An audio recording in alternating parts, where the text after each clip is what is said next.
Ladies and gentlemen, boys and girls, children of all ages, once again, it is showtime. Hi, guys. And here, Spongo. Level 10, and I believe at level 12, we can start spawning wraiths. At which point, he will run away. Or maybe just set the pet on it. Login reward is available. VIP XP bonus.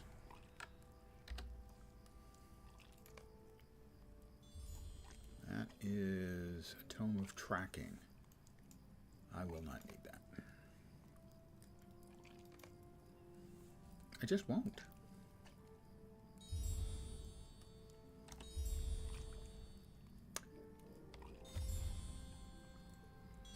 Alright, here we are in the crafting area. Let's see. Pick up the sack of feed. Which quest is that again?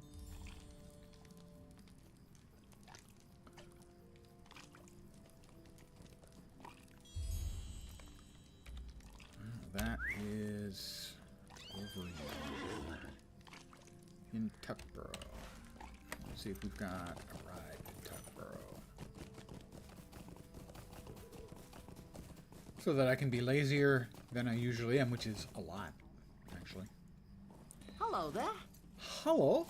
How are you doing? Needlehole, yes. Tuckborough? No, there is no faster trip to Tuckborough, so we ride.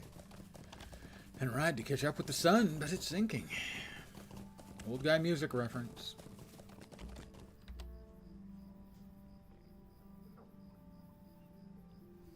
Driver benefits, swiftness, subscriber buffs.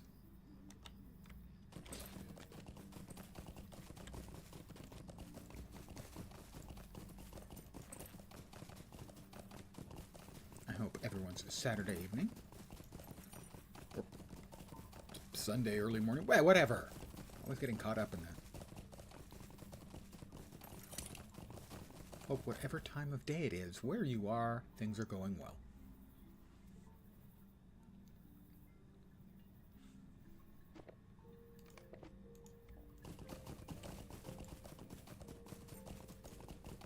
Yep.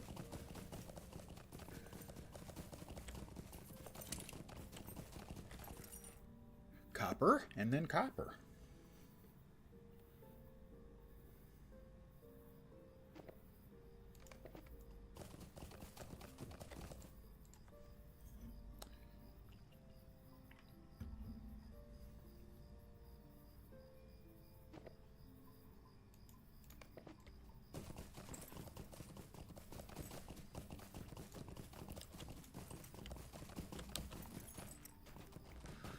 Got more wood bits over here. Yes, I have the right tool. Just don't have the right tool equipped. Oh no. Somebody has stopped watching me. Somebody was watching me for a short period of time and now they've left. I was not interesting enough. Sad. I weep bitter tears. I have disappointed a person. Technically, I've disappointed a lot of people in my life. Yeah, over the years, you know.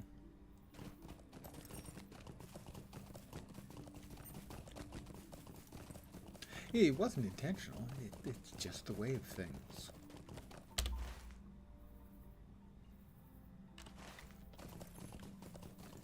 Pick up the sack of feed.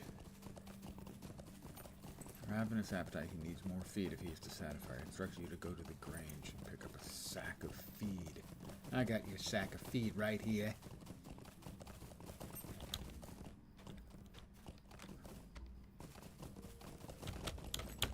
Oh, good.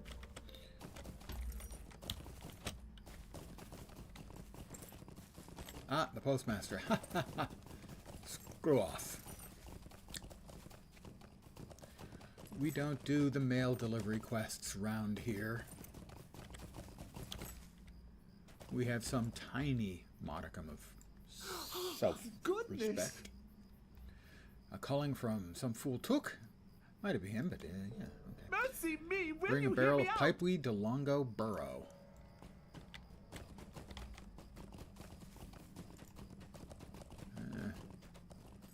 More branches. You can turn these in at the auction house, but only at the branch office.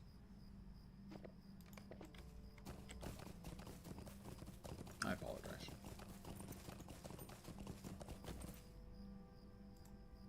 I don't mean it, but I apologize.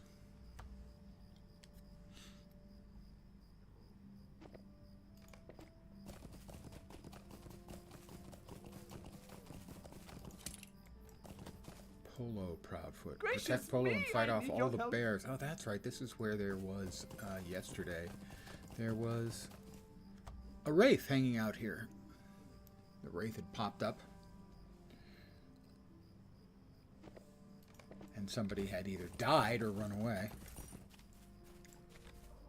Let's go ahead and summon up our mount. Our pet. Dear me, please don't leave yet. Quest sharing. I don't have to worry about that. I'm the only person here. Get him, get him, get him, get him.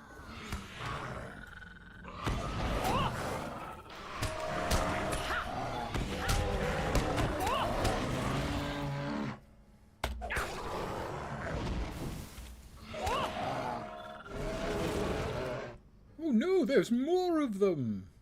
Of course there are.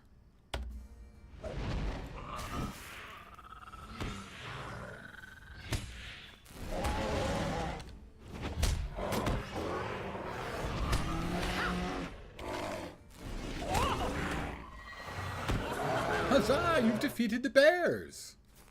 I got a huzzah. I didn't get a huzzah from that guy. Dear me, what do you want? I'll take the eggs and onion. Eggs and Goodness, onion. could you help Pretty me with tasty. something?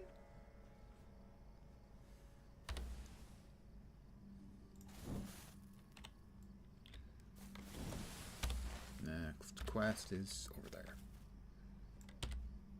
Over yonder. But not in yonder sheer. Alright, don't start nothing. Shrew, and there won't be nothing. Alright. That's a shrew who knows his place.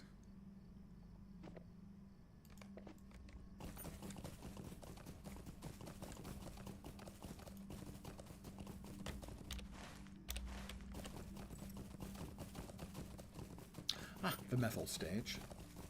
That's methyl, not meth. It's not meth, okay? I step onto the methyl stage. Oh, just set off the fireworks, okay. Does this, like, summon Gandalf? My memory of a quest is that... No, maybe it does for, like, the anniversary or something. I know there's a quest at some point that brings Gandalf to the methyl stage. Don't recall what it is exactly, obviously, because I just, well, was talking about something that didn't happen, so... Yeah. Old man confused. Well, not confused, just not sure any longer. Once upon a time, I was always sure about what was happening in the game because he played it so freaking many times. Which quest is that now? That is a hidden stash. Bring the barrel of pipeweed to Longo Burrow.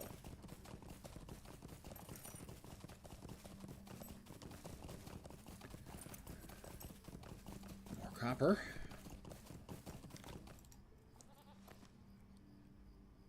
I thought that shrew was going to attack, but no, it was wise, and it ran away. Smart shrew. Very shrewd, you might say.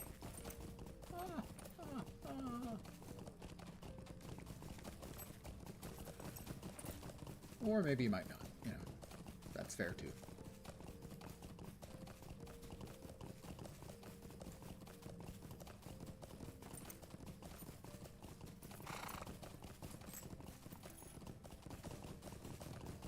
Bear dens. Oh, goody.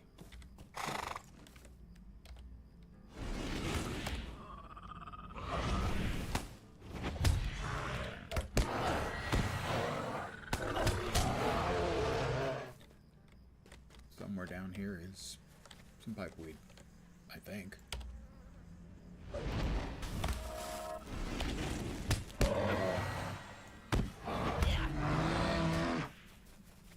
There's the barrel of pipeweed, surrounded by approximately 1 million.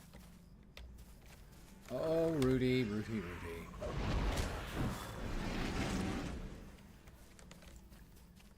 He just loves to play with his food. That's all.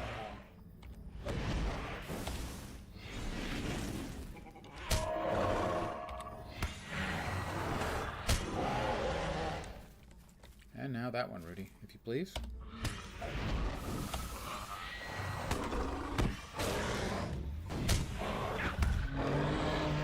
And now, how about that one, Rudy, if you please?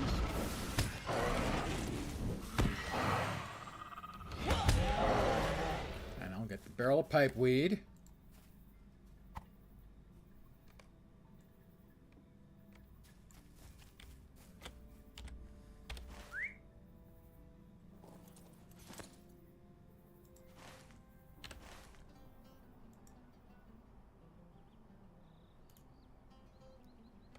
Yeah, set to the right place.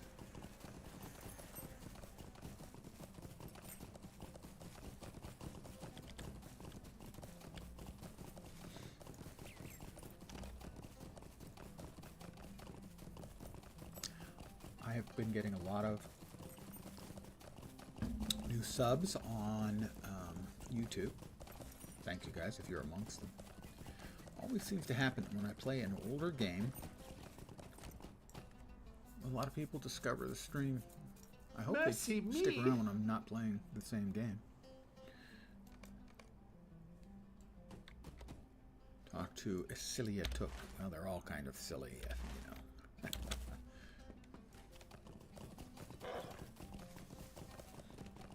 Something I always concern myself about is, you know, somebody sees me playing Lord of the Rings, they like it, they sign up, and they realize only later, I don't play Lord of the Rings all the time.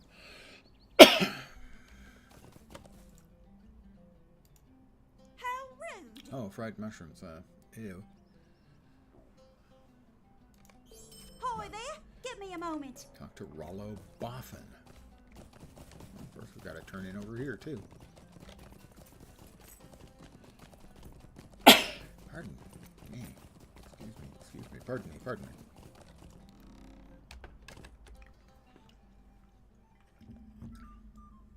Oh, look.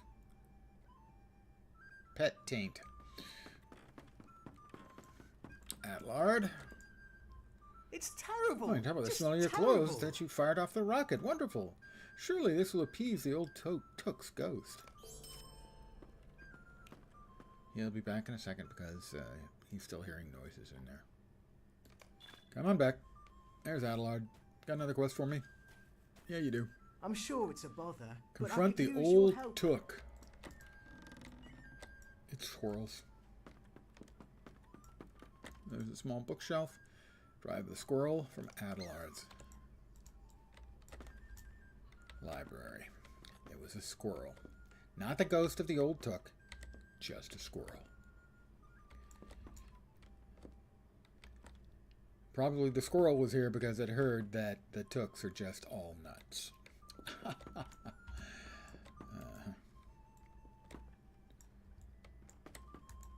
Why is it not being driven? Do I have to, like...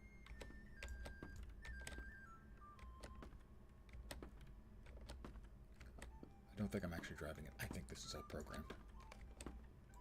I've driven the squirrel. Adelard, you ninny. I'm sorry. My thoughts were elsewhere. Your brain was elsewhere, fool of a Took. I stole that line. The fool of a Took line,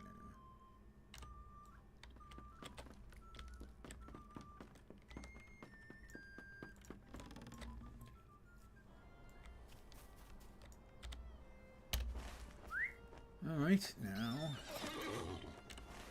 a couple more quests await us up here. Including our first look. Okay, your first look, if you haven't played the game, at Bag End, which is up there.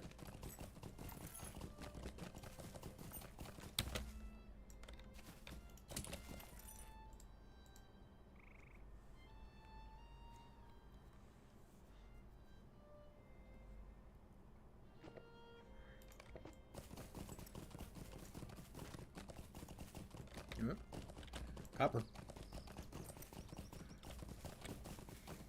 I don't know how much this stuff can sell for. Because I had to buy a bunch. What? Never. On the other character. To finish up prospecting, I had to buy 100 of it for 2 gold. And that was actually about the cheapest. On a per piece of ore basis, anyway.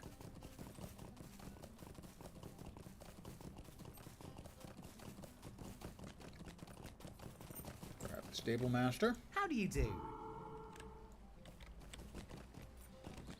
I mean, I'm not going to grab the stable master. That would be rude. Okay, that's another postman quest. They can sod off. And that's pick up the bad pies.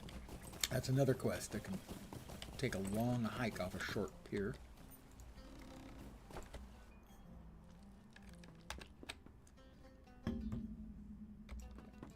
Sheriff Robin Smallborough. Hello there. Might I Talk to speak with you a Bounder moment? Chubb. Yeah.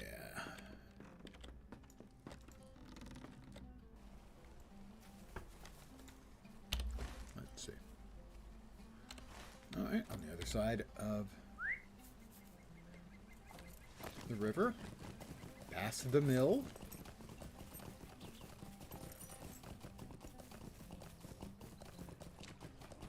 So Sandyman's place.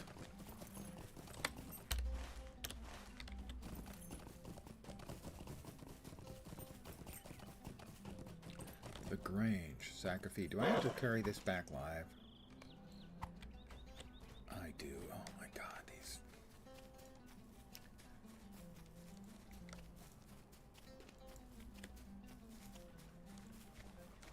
these quests just drive me crazy.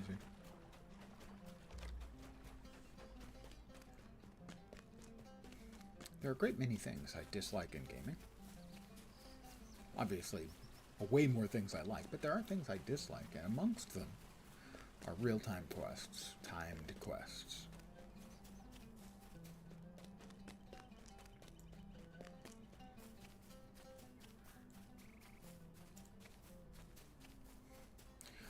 Well, I'm almost halfway out of time, so hopefully he's right up here.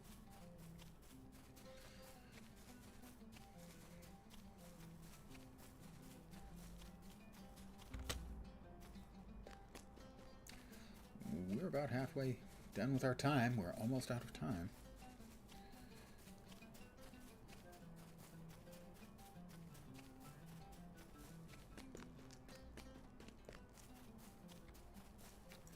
Timed quests and quests that... Yay! Ding 11! And quests that require you to move Could I slowly. take a moment of your time? Not fun.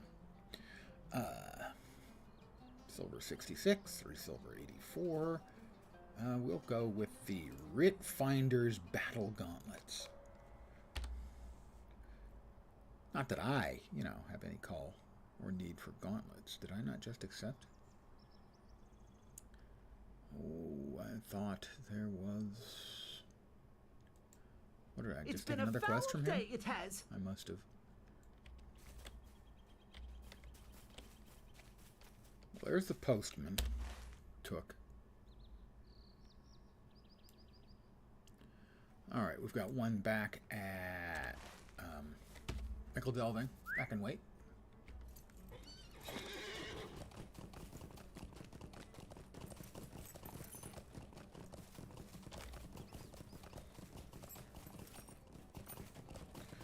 More copper. And I have a reasonably sizable amount of copper. I think that's 45 pieces.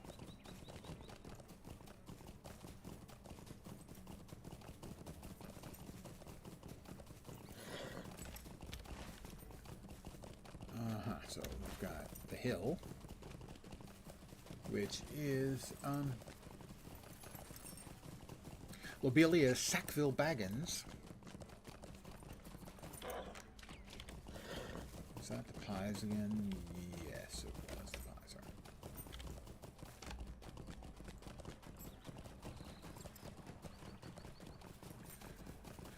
In theory, I like the postal quest because it requires you to walk from town to village to village to town and so on across all of the Shire and get the travel points. It's nifty for a first-time player, but after that, yeah, I can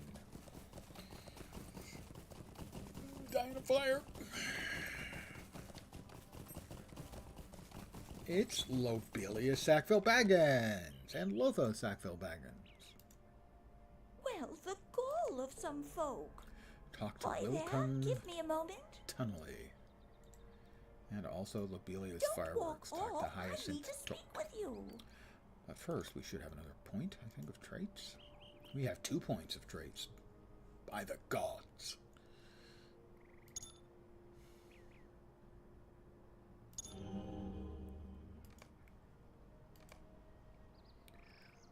And that will give us Inspiring Rage. Sign of the Wild Rage will inspire your allies to deal more damage. 4%. It's a raid buff. For 10 seconds. 3, 4, 8, 10. So the third tier will be open to us. We'll be able to get Wild Alacrity. Companion learns to make the most of my encouragement. Prepare for War. Tactical damage. And Friend of Noble Birds. That'll get me Eagle Pets.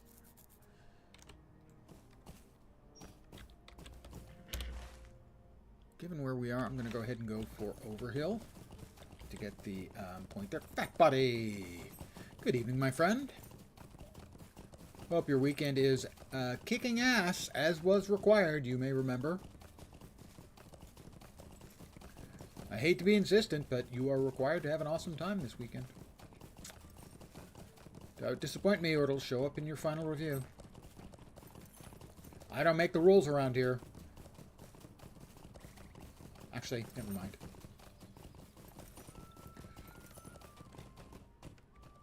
Quests. Quests. A salve for Lovely stings. day, Collect isn't it? toadstones. Are those like toadstools? Good day. Search Might the I have deer a word with carcass you? near the Lucky Slingstone. Stay and have some tea. Collect trade goods and Stay no, and have some no, tea. there will be no postman quests. All right, I thought I made myself clear about this. No postman quests.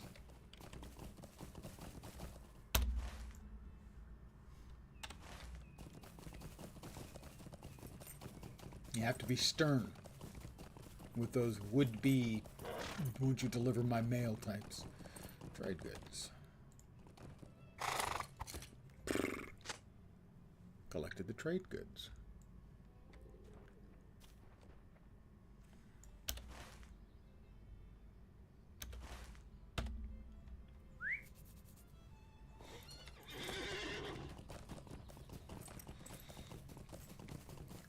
So in my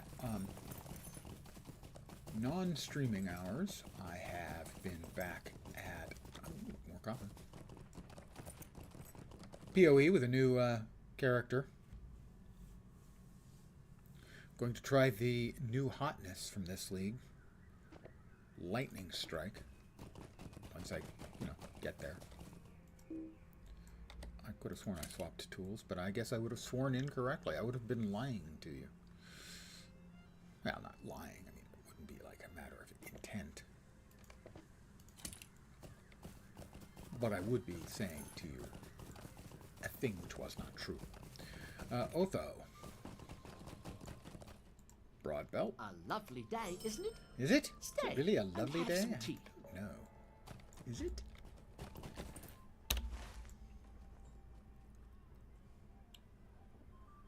Back to Hobbiton.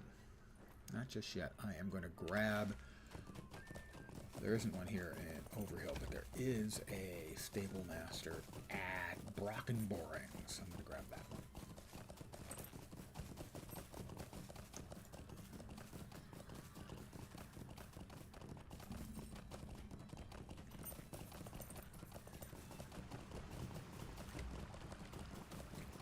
copper. Much more copper. Many more coppers.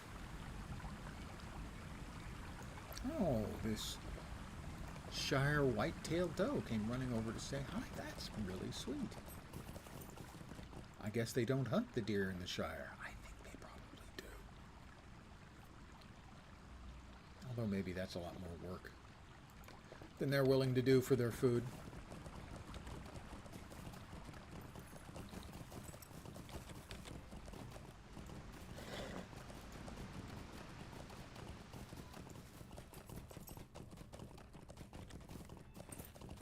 We'll go from Brockenborns back to Hobbiton. Oh, we've got to turn in.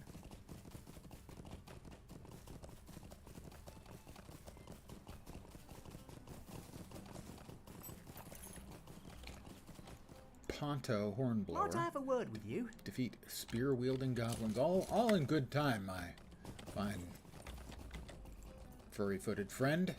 Hello. And up there is an interior quest. So we're going to go ahead and grab What do you need? wide swift travel back to Hobbiton.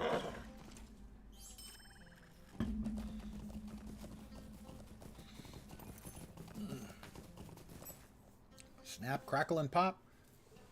All kinds of things. My body just talking to me incessantly.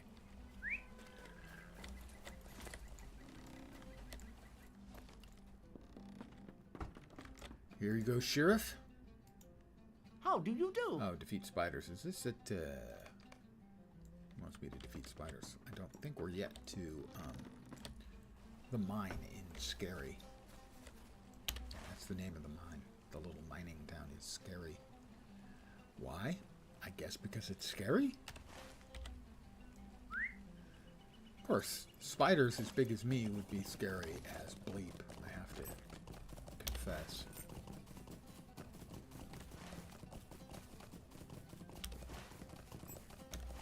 Another quest in Tuckborough.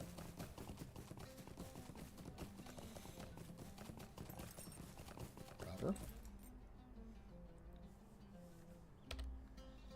I'm over 50 pieces of copper.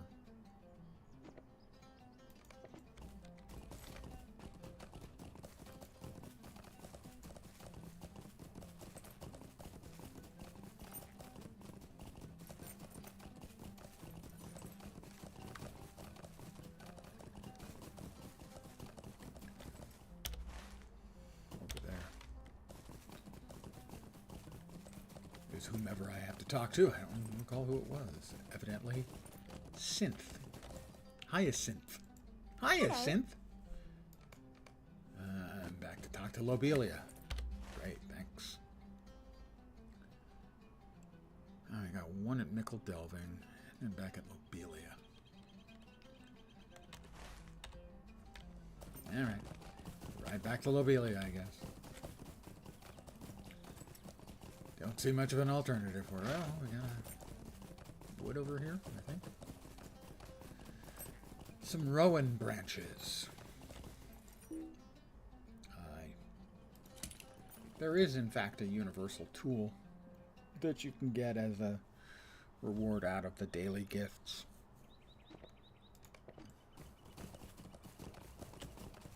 So that you needn't be swapping around all the time.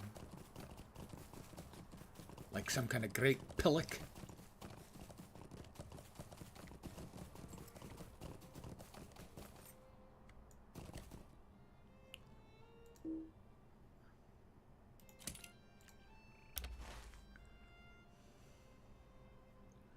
Those are salve for stings. Salve for stings requires what?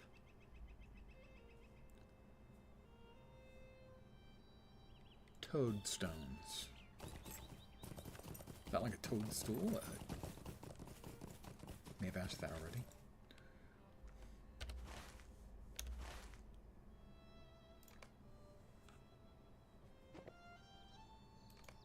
Toads can be found in Rushrock Bog, other places. salve to protect myself from bee stings. Alright, well, let's track down some toads. By all means.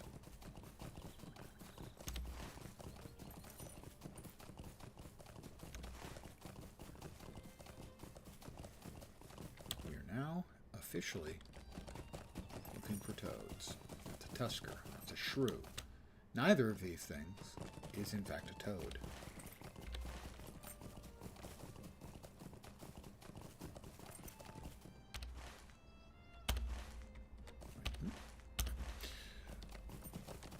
Bet I'm going to end up in Frogmorton. Just saying.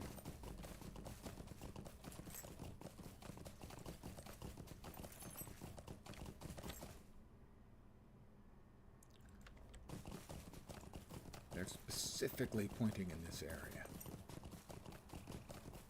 The arrow was pointing specifically over here.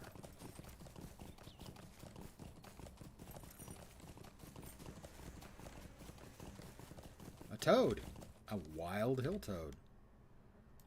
Come on. Rudy. You gotta do better. We expect more of you. I don't think he had the thing I was looking for. He did not have a toadstone. Now I'm out of the toad area. Somebody binged and killed a small hill bear, a couple ones. I really do not remember the bing sound when somebody kills something in your area and it tells you what they killed. I, honest to God, do not ever remember hearing it. I looked, I couldn't find a place to get rid of it. Nope, no toadstone on him. It's not like an incredibly annoying thing, but it is a mildly annoying thing.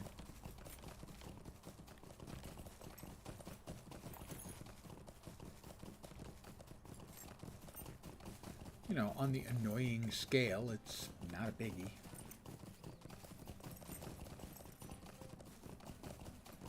Well, Frogmorton. I'm assuming that is the mail man. Yep, the postman. I told you once. I told all of you postmen, I am not delivering your goddamned mail.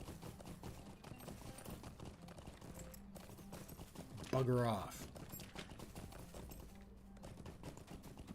Milo, what do you got? Might I have a Hill word with toads. Sure, I can take care of hill toads. We also have a quest inside here in the floating log inn. Not a particularly noteworthy name. Floating log. I mean, Good seriously. day. Might I have a word Collect with you? hops. They need those for the basketball team.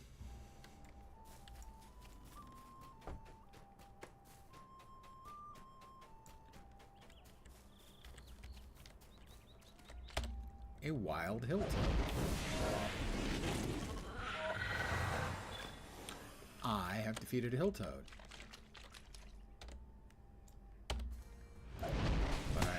And I did get a toadstone from that one. Ah, okay. Oh, okay. It's level 11, actually, is when they can show up.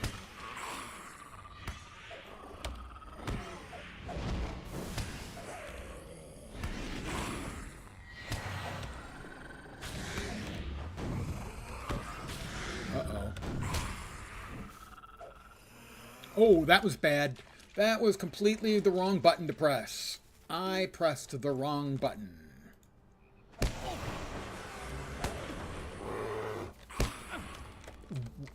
God damn it. The stupid bear isn't doing his freaking job.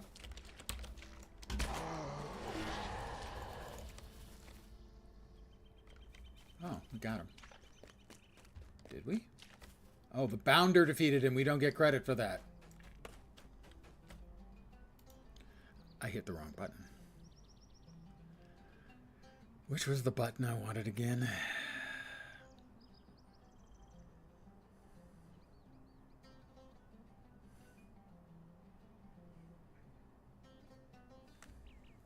Inner flame. Alright. So it is level 11 that they can show up. My first one didn't show up until level 12 on the other character. So that was my mistake.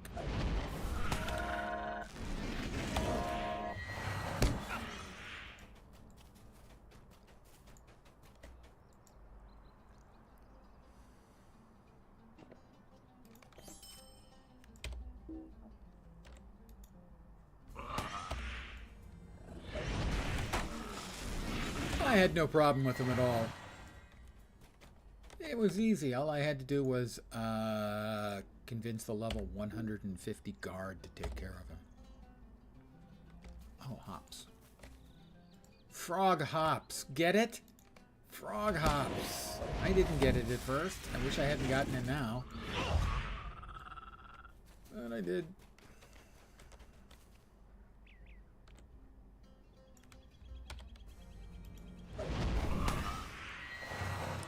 Oh, an angry hill toad.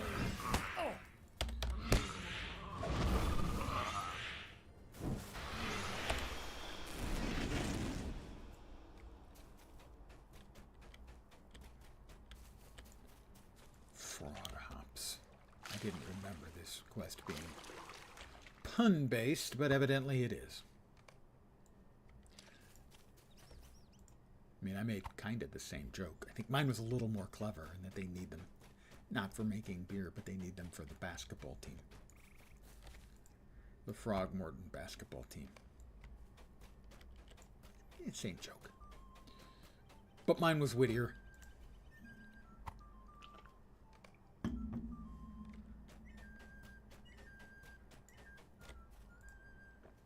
Did I get all the toads? No, we need one more toad. Well, that's a toad.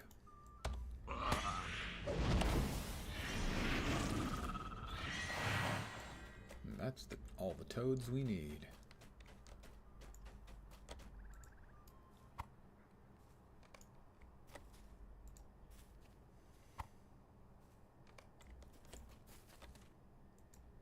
There's an angry hill toad over there. What does he have to be angry about? Whoop. Rudy, get him, please. Rudy, get him, please. Don't make me ask twice. I can replace you with the bear.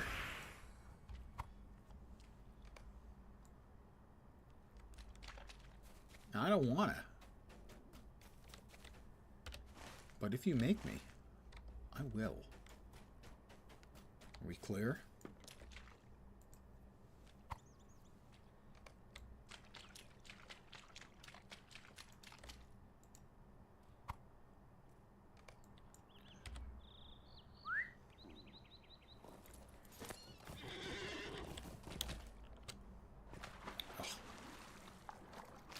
To hit the only deep water in the whole of the swamp.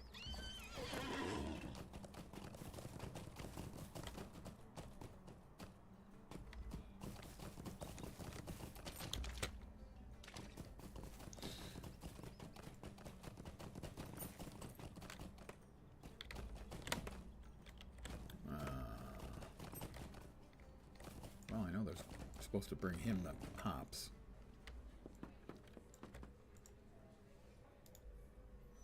Good day. Toad's Tongue Ale. That sounds disgusting. Here, let me try it. An acquired taste, but well worth the trouble. Oh, tastes like toad spit. My fave.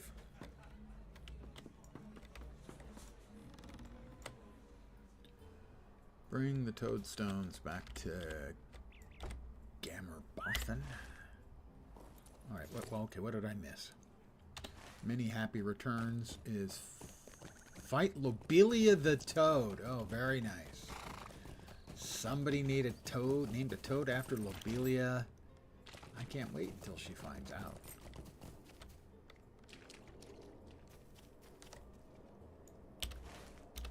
Anywhere around here. Lobelia.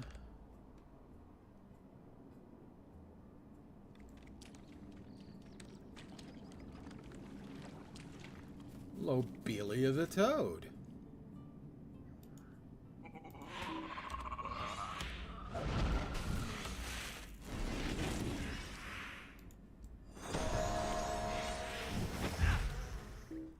Scared Lobelia the Toad back to her cage. All right. And what does Lobelia have to say about this? Ribbit. Ribbit. Well, her conversational skills are, wait for it, absolutely riveting. I warned you about that one. Just a moment. Hornblower's hands. That's kind of dicey, but I'm going to choose those. New gloves. And another gift madam.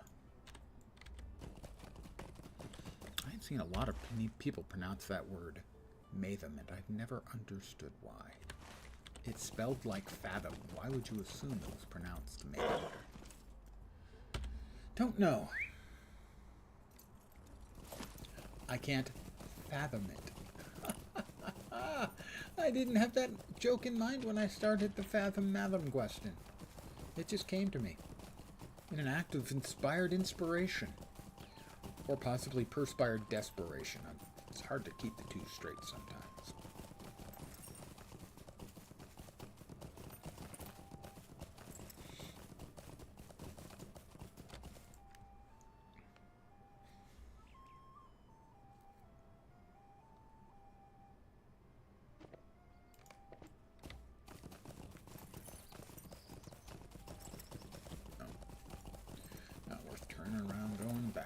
This is...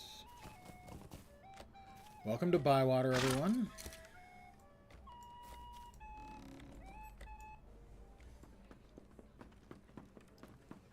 The Green Dragon, which in the movie you may remember Pippin singing about. Might I speak with you a moment?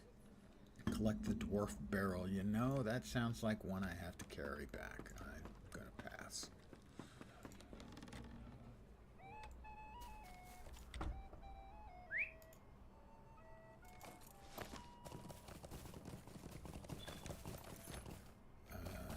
Something made a noise.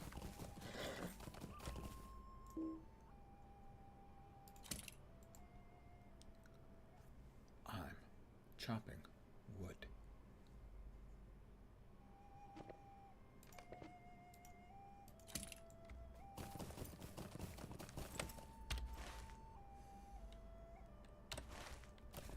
Back to Lobelia, I think.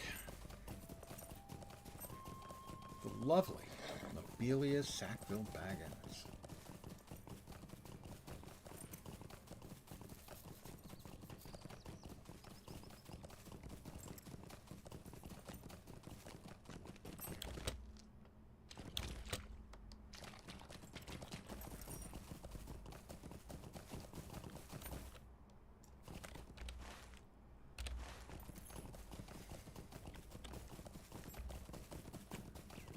Fields where you can do farming, should you choose to learn that as one of your crafting skills.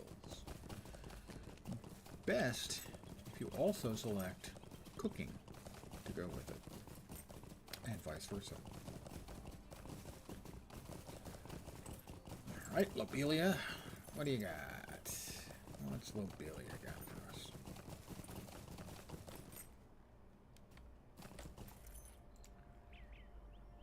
It's been a foul day, it has. Pay for the ingredients? Why, I never. Oh, suppose I must, if all her stock was stolen. Here, take these coins to that took.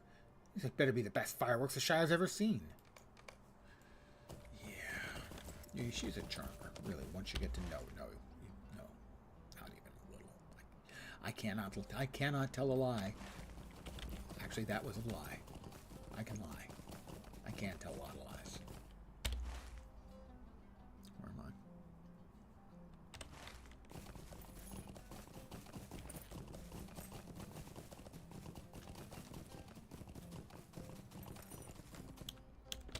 I choose not to lie. Good evening.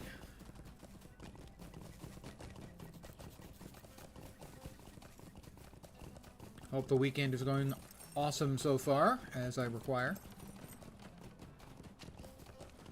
Require everyone to have an awesome weekend. It's just the rules. Alright, what do we have that can give me some Matham rep? Matted skins? Matted skins are in. Torn furs. Are torn ferns available? No, torn furs. It's not available. Matted furs. matted skins and matted furs. Lovely place you've got here. Mangy skins. You accepting any mangy? No mangy. That's the ones I've got. And whom do I turn these in? Not the postman. Hal Hornblower. What do you need? Is there something I can do for you? The up-and-comer. Oh, that sounds dirty.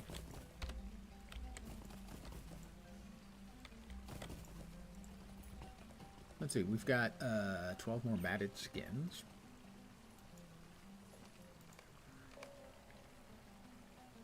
But the torn furs were a non-starter, right? Yeah. And I don't have 10 of any of the other potential mats, so that is going to be it for tasks. For me, at least so far. 3 tasks. Hello? It's awesome that your weekend is awesome. Mine is a weekend. I make the rules. I don't have to obey them. That's one of the rules. It's not fair, but life's not fair. Just in case you weren't aware. Yeah, life's not fair.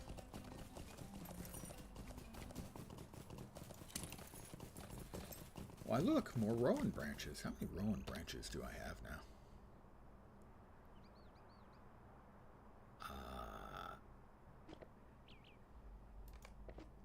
I have 40.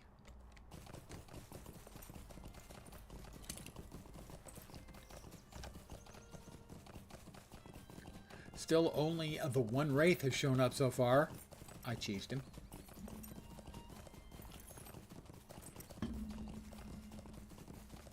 Didn't get credit, didn't get dead.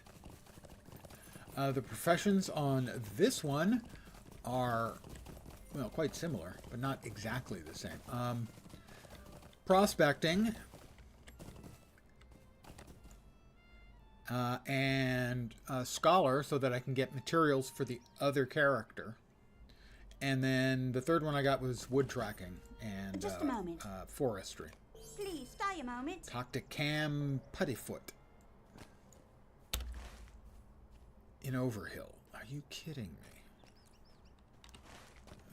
I need to maybe have a turn in back at the Matham House, so I'm going to go back to the Matham House.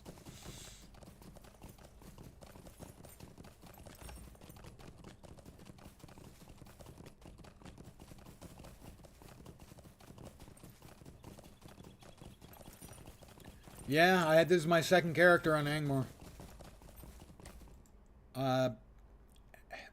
Alts. Every game, always. Lots of alts.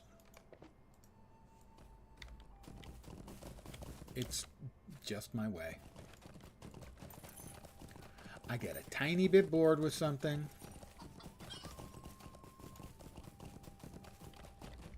Hell, not even bored.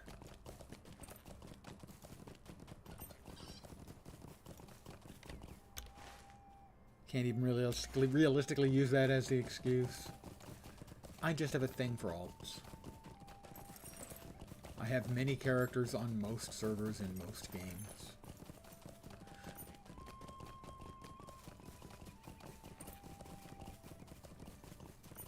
Hell, even I think my number of characters in my Guild Wars 2 main server, I have 2 accounts, is ridiculous. I have 38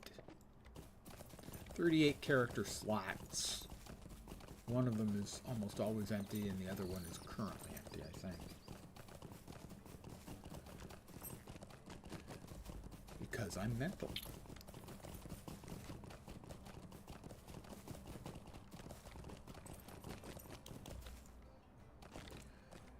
Hi, or meander through the levels, I'm going to guess. In Guild Wars 2, most of them are at the cap. In Lord of the Rings Online, I had all 9 classes at the cap at the end of the Mirkwood expansion, level 65. But since then, too many characters, too many expansions, too many other games I'm playing, that kind of thing. Good day.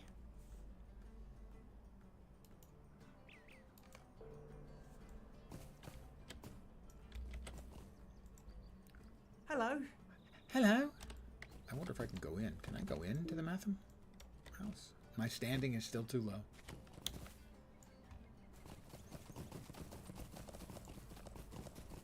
I wanted to hit the bank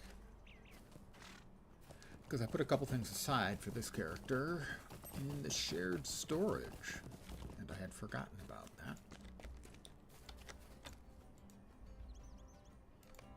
How do you do? The Talisman of the Blood Raven, as an example. And a couple of pieces of jewelry.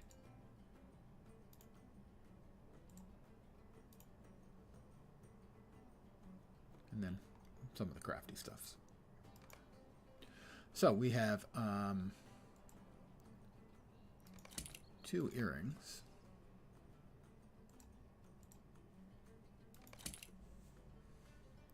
And we have the Talisman of the Blood Raven.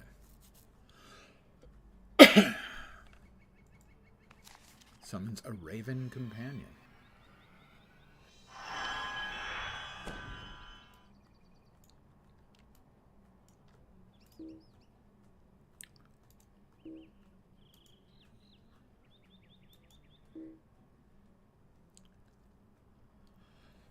I guess I don't actually have the ability yet to cast the Raven, but when I do have the ability to cast... Oops, sorry. Cast a Raven. It won't be a regular looking Raven, it'll be a cool looking one.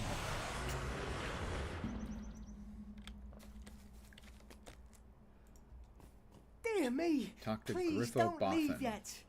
Mayor Whitfoot set aside some money to refurbish it. The postmaster can, of course, eat it. I have multiple quests back in Needlehole. Do I want to actually do the Needlehole quests? Sure, why not? Why not? I'll catch a ride to Needlehole. I'll do the Needlehole quests.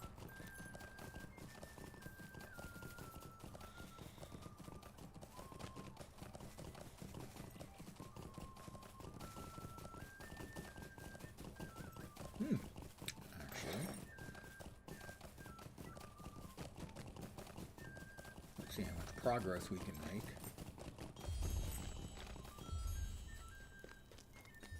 on our crafting. Okay, prospector. We can make 35 copper ingots at 8 each. That's going to get us to the 2nd tier. 8, 200, 25, 24.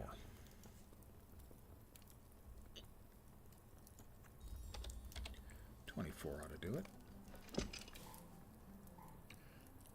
And now this character will be able to harvest the tier 2 mats. Barrow iron, I believe.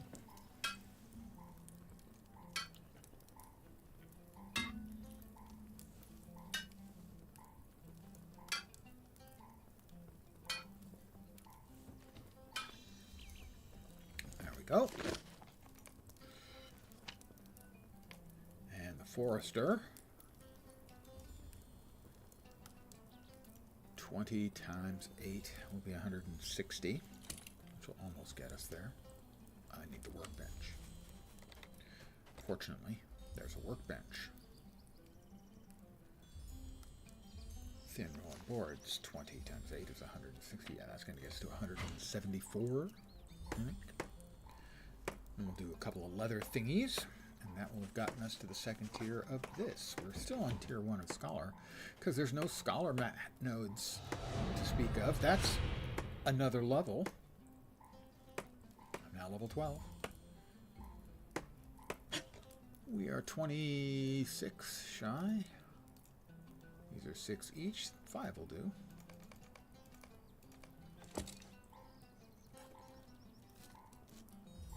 And boom.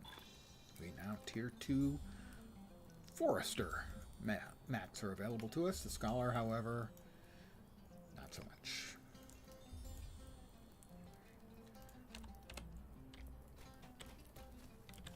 But we dinged, which gave us, ooh, Cracked Earth. Who doesn't like Cracked Earth? Time to start moving these over to, say, there, there, and there, and... Well, remember, that's our Healy.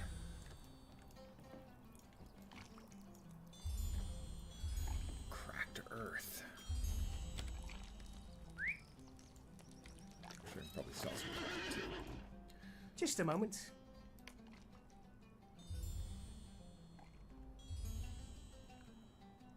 The Woven Cloak. We want to keep that. Sell that. We can sell that. Keep that. Keep that. Sell that. Sell. Keep. Sell. No mushrooms for me, thank you. Ew. Fungus. It's really simple. Mushrooms are a fungus. Athlete's foot is a fungus. Never eat anything that will grow on your feet. It's just one of my rules. I think it's a pretty simple one.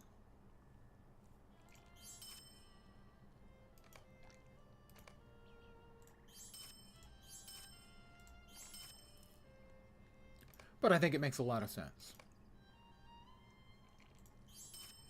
You know, as long as you don't actually think about it.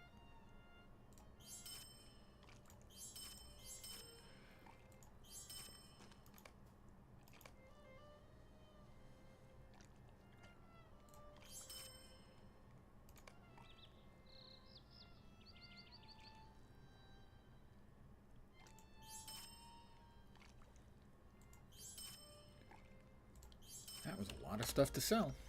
And now, look at how capacious, spacious even, my inventory is.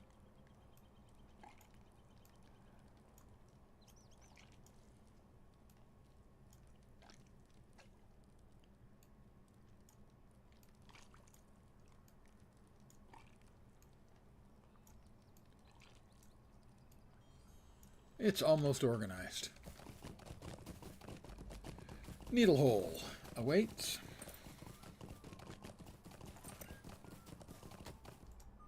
Good day. Is it? Is it really a good day? Well, I'm going to needle hole, so I'm kind of dubious that that's going to be good. It's needle hole after all. However, it was outside of needle hole that I did my first ever real grinding in the game, which was killing slugs. And the reason was I wanted to be able to carry the name and title of Spongo Smallberry's Slug Squasher. It's got a ring to it, I think you've got to admit.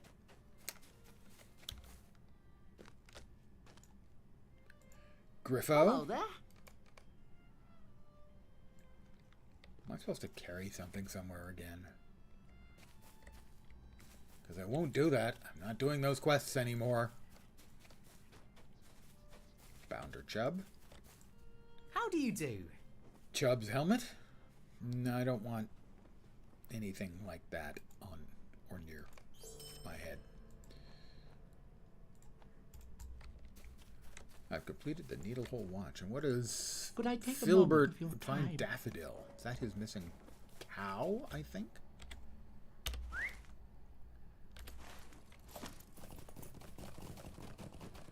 Spoiler, it does not have a happy ending.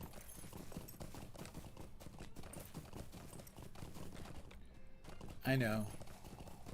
Terribly disappointing. Quite the bummer. I just don't believe that Daffodil is going to make it home.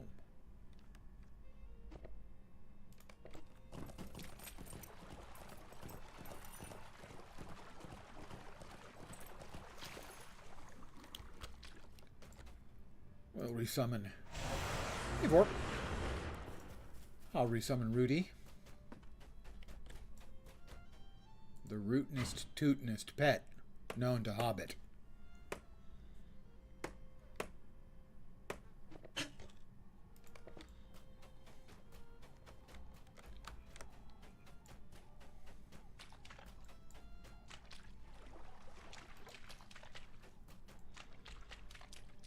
Up on the hill here, I think, if memory serves, is where the poor, unfortunate moo cow is laying. There's a cow corpse.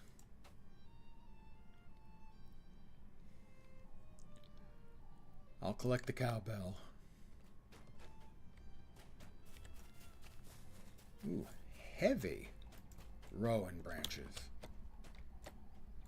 One thing I can look at doing now with all of the,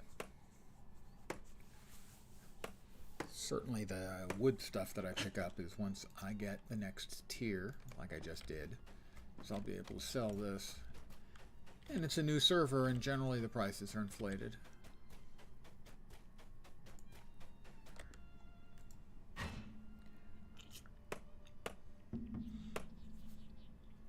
You playing anything tonight, Warp?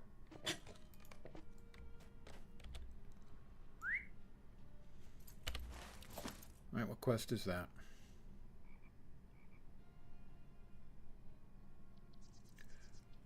Refurbishing the town hall.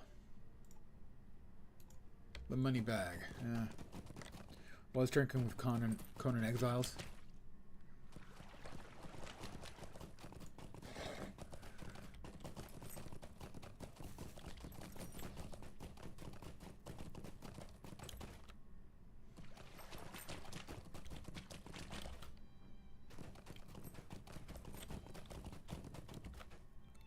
Pardon the yawn, my apologies.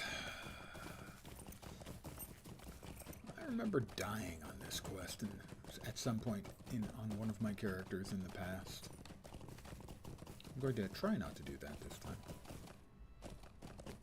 I should probably be okay, unless, of course, I get wraithed again.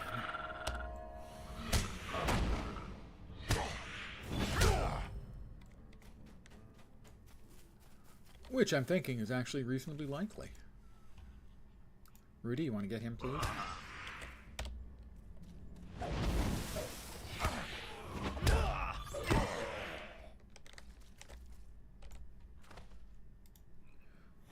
Let's throw our first cracked earth.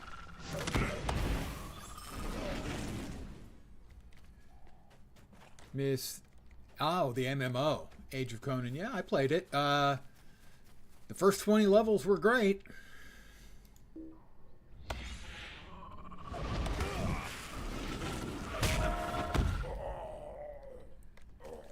After that, not quite as much.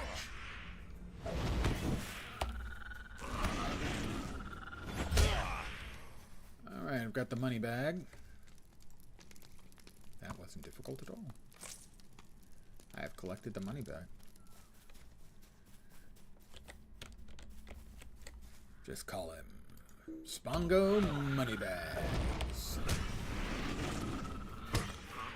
I mean, I played a fair amount of the Conan MMO when it came out.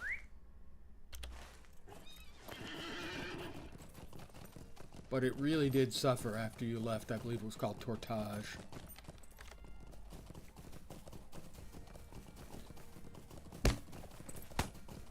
One of the things that makes me a little bit more hopeful for the Dune game they've got coming, Funcom. Same guys made both of the Conan games. Is Joel Bylos, the guy who's in charge, was talking about it, and he commented how Funcom games have a reputation for having a certain amount of jank in them. And that was his words. He used the word jank. Which is accurate because over the years, as much as I have played their games and enjoyed their games, they really honestly seem to always have more than their fair quotient of jank. And he basically said that they're aware of that reputation and they're doing everything they can to avoid that biting them in the hiney. So who knows? I mean, I've played... Please, lead me to I my played a sorrow. lot of Anarchy Online. That was the first MMO I ever really got into. I have played a lot of the Secret World and Secret World Legends. Could I take a moment of your time? Yes, I'll talk to Bounder Chub. He's so far away. Oh, look, he's Good right there. day. Could I take a moment of your time? Do I have a choice, really? Talk to Ulfar. There's a dwarf by the name of Ulfar. That's a nice name. It's a good dwarvish name. Ulfar. Hello, Ulfar. Select orders. Is that back in the, yeah, I'm going to give that one a skip, I think.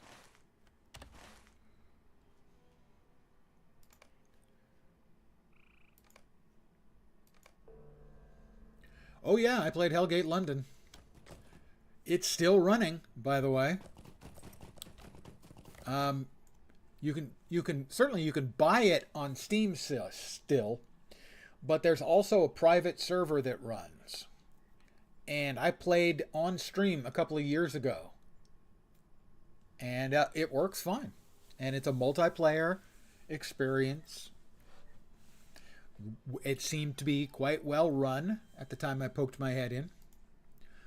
I will also note that one of the guys who was at the helm for Hellgate London, I can't remember who, it might have been Bill Roper, is working on a new Hellgate game.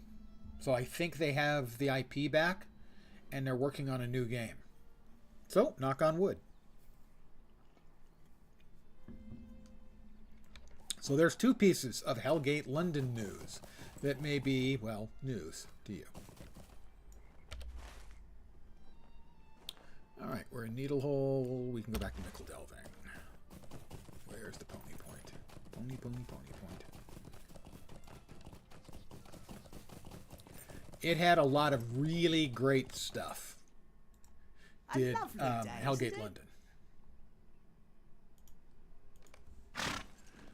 But they had launch problems. They had some of their monetization problems. Yeah, I don't know if it's called Hellgate London 2 or it's called something else. I don't recall.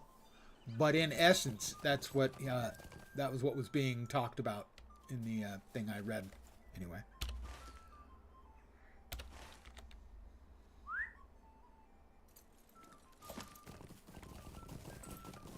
And let's face it, I mean, looter shooters are in a much better place now than they were a few years ago. So I think you could certainly get...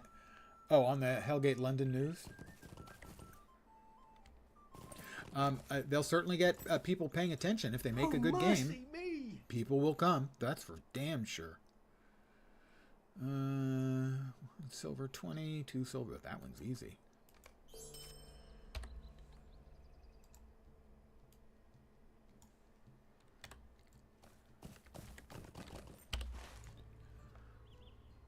Okay, so we're back to Overhill, I guess. Wait. Will come tunneling. Where's he? Oh, he's in Scary, right?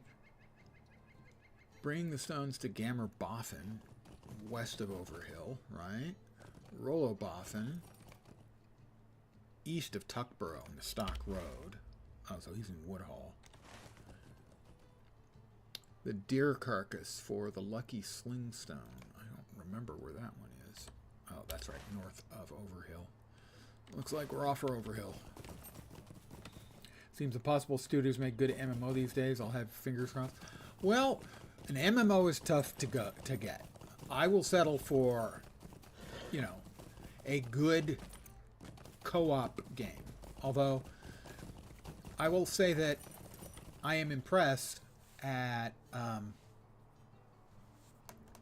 Once Human. Technically an MMO, although a little bit more of a lobby co-op game.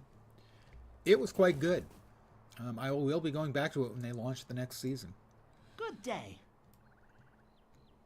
Thanks. Hobbiton, I guess. But the problem is that the amount of money to make what MMO players think of as an MMO, LotRO, WoW, whatever, the amount of money required to develop one of those is like, for the same amount of money, you could put out 4 or 5, at least AA, if not AAA, games. And a couple of those are almost sure to, not necessarily become a hit, but at least hit.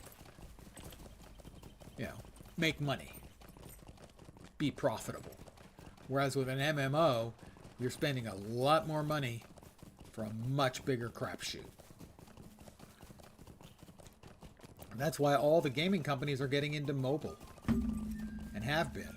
It's much, much, much cheaper. An order of magnitude to make a game for mobile. Cheaper. And so you can make 10 games instead of 1 game. And have 2 or 3 of them become successful. And you're gonna walk away with more money than if you had made a more expensive game that was successful. Once Human is fun. Don't like the stalling content aspect though. You mean the fact they're going to reset?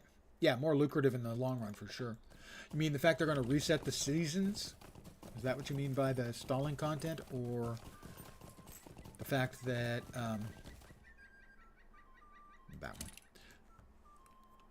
That at first they had sort of spaced out some of the content.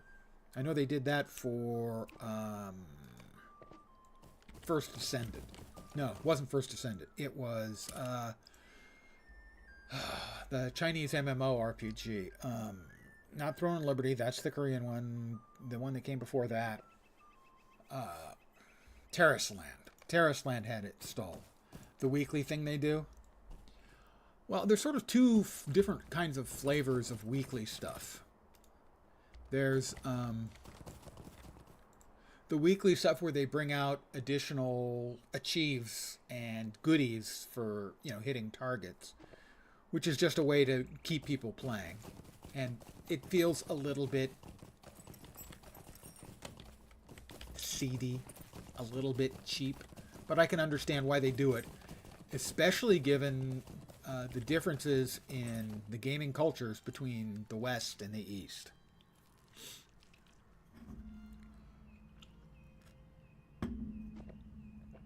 As an example, there was a game developers conference, the GDC. There was a speech given by a guy named Jared Psygoda, Psygoda, in 2012. And he had been working in Chinese mobile games for several years, and he did basically a talk on how Chinese mobile games are monetized.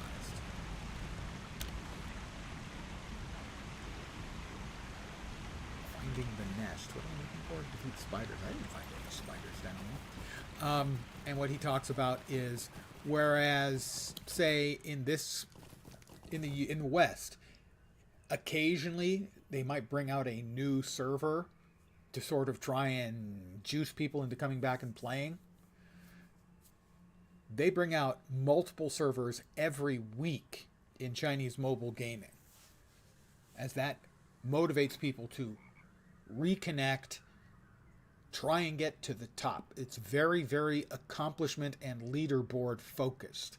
And so to keep that interest high, they roll out new servers all the time. For the first week, you only get to a certain level, and you had to wait to get to max level. Yeah, that is another one of the mechanics that is fairly common in Eastern gaming. The first week, I think you could only hit level 20 in Terraceland. I may be misremembering on the schedule, but initially you could only reach, I think, level 20 on Terraceland. So it's a very common mechanic they Hello use. there. Stay and have some tea. Find a wild hive before the salve dries. Oh. A wild beehive. That sounds like fun. Long live the... Wait, what? Long live the queen who's find it in 14 and a half minutes. Timed quests. Did I mention how much I hate timed quests? Pretty sure I did. Well, I accepted the quest, so now I feel morally obligated. Yeah, I'm not a fan of gatekeeping like that either. Locking you out.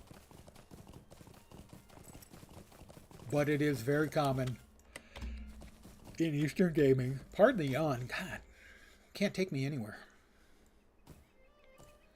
As I said, the gaming cultures are very, very different. And not just between the East and the West, but within Asian gaming itself, for instance. Korean gaming, even more so than Chinese gaming, is very, very much focused on grinding. Where in the West, people complain about the grind. Korean gaming culture thrives around the grind. Is often predicated on the grind itself.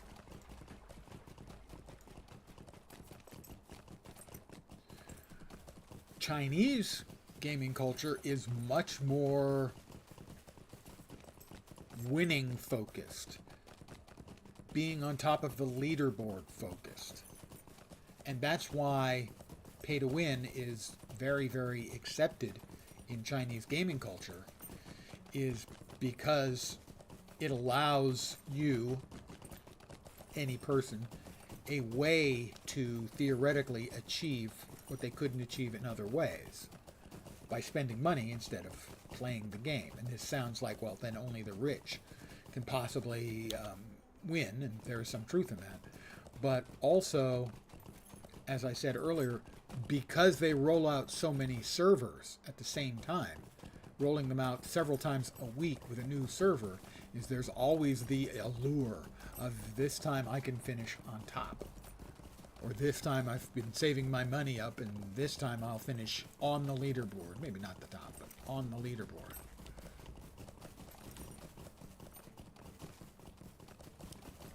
Where am I going?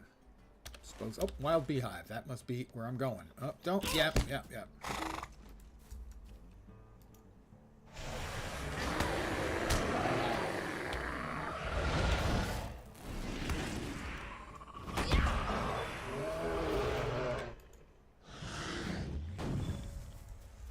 New deed, healer. I healed myself. I'm poking the beehive with a stick. I'm now carrying the hive. Oh my god, I've got to carry it all the way back. If I had known. Hey, pay to win, much rather pay a monthly fee for a solid game. Well, I mean, I don't disagree, first of all.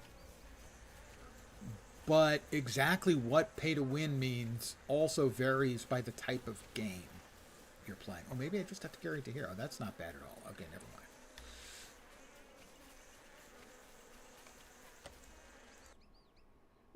Mercy me! Beekeeper's robes, sure. Victory, long live the queen. A lot of people react to pay to win as if it was a single thing. And that's not the case. I think if you're familiar with Josh Strife Hayes, he streams sometimes, but he does a lot of videos on, especially MMOs. This is his primary focus. And he did a video where basically he broke it up into, I think, 10 degrees of what's going on. You know, where if you are paying for convenience, fast travel, something like that, it does technically allow you to, say, level up a little faster. And then he goes all the way into where the very worst type of pay to win, the most egregious, is PvP based game play and pay for pure advantage. Thank you for dealing. Why do you still have a ring around you? I think I need to talk to Gammer Boffin for more of that salve. Okay, are you done? Why are you still showing a ring? Thank you for... Yeah. Stop showing a ring. It's driving me crazy. I'll just I'll keep him highlighted until he's out of sight. And then I won't notice the ring anymore. In a pure PvE game, an argument can be made that there is no such thing as pay to win because there's no winning. Not sure I'm going to strictly agree with that, but an argument can be made, a case can be made.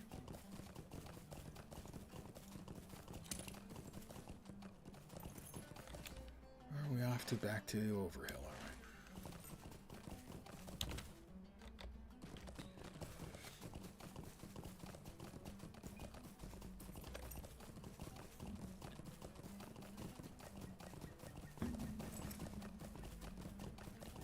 I mean, for instance, on a game like this, in this server specifically,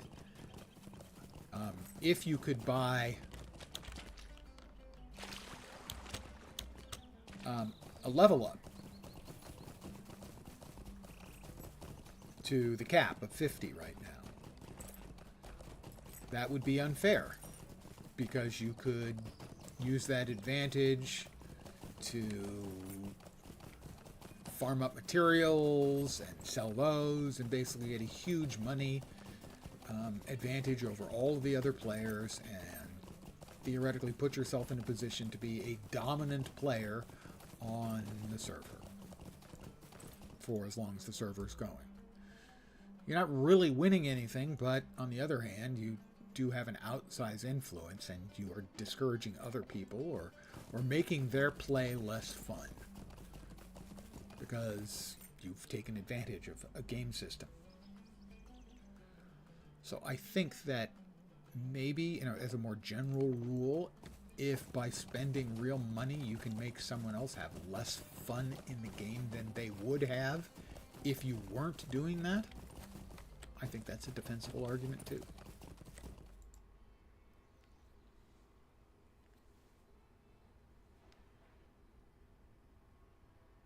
Even though there's no strict winning.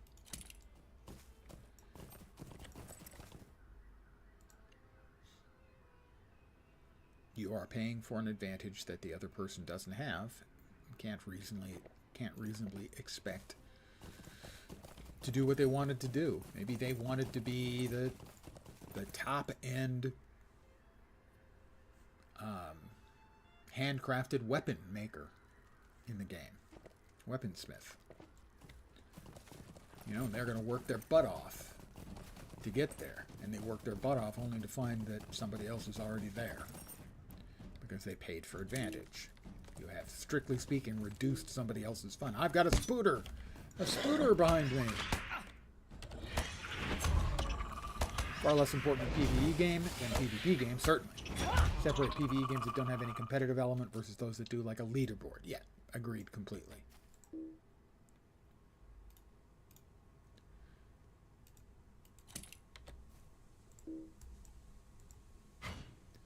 Again, as Josh Drive Hayes did, I think it was 10 degrees. 10 stages where it's more or less egregious. So it's more of a continuum rather than is the game pay to win.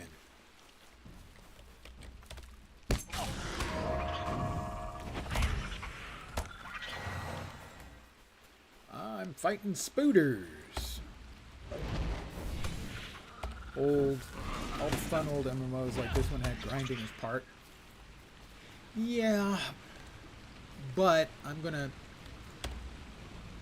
most of us were a lot younger then and had more spare time.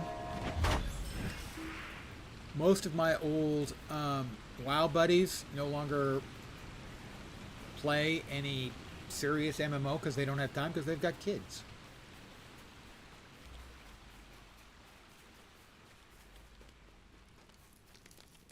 So the times have changed because the players have changed to a degree. And also, the players who never really had any acquaintance with the older games, they're generally speaking getting involved in gaming on consoles, maybe, on mobile phones, most likely.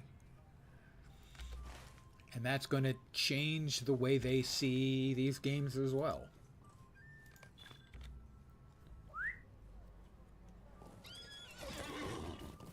You know, I've always been a PC gamer. Or an Apple II gamer. Or a Macintosh gamer. I did have some consoles as well, but I never would have considered myself a console gamer.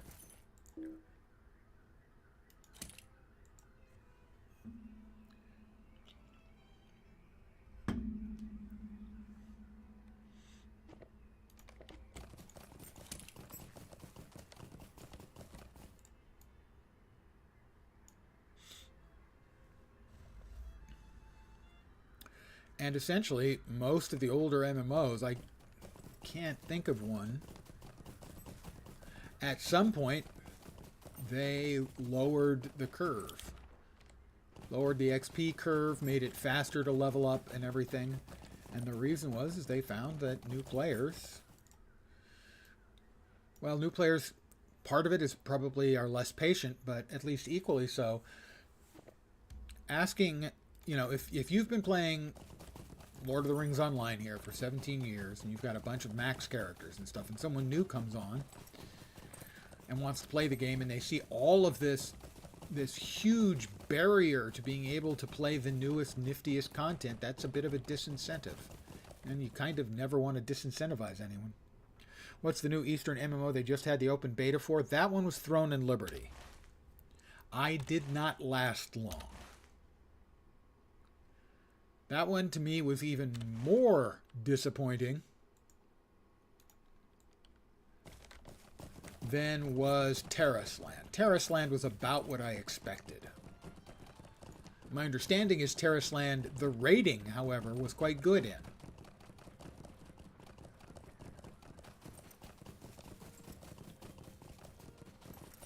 But I found Throne and Liberty, well...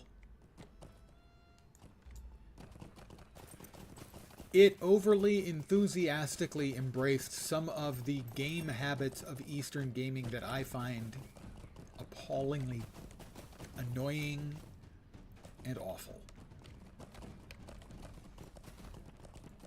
The cutesy gaming with lots of fake cute stuff. I don't know how else to describe it.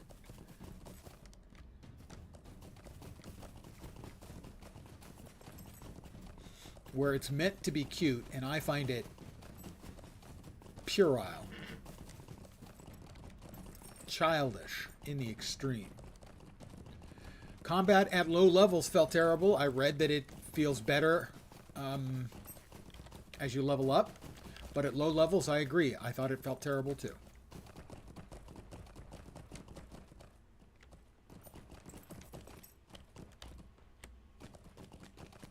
I must have missed the way up at some point. Now there were 3 on the that were coming. Oh, here? There's the spooters. We can get in there. There was Terraceland the first. That was the Chinese game. There was one from each of the 3 Asian gaming powers. Throne and Liberty, which has failed already in the Korean market. And then the Japanese one is still coming. That is Blue Protocol.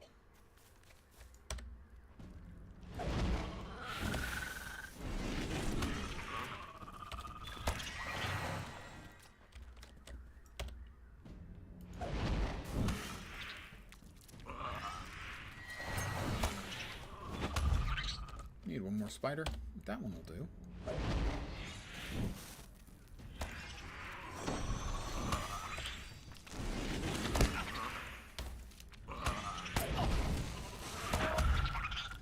That's all the spooters I needed.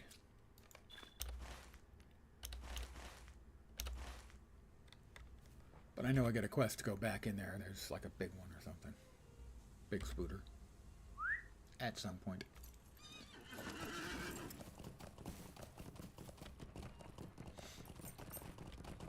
Now, the promise for this year was that we had 3 games coming, MMOs coming out of the East. Terraceland is about what I expected. Although, again, my understanding is it's actually quite good if you enjoy raiding.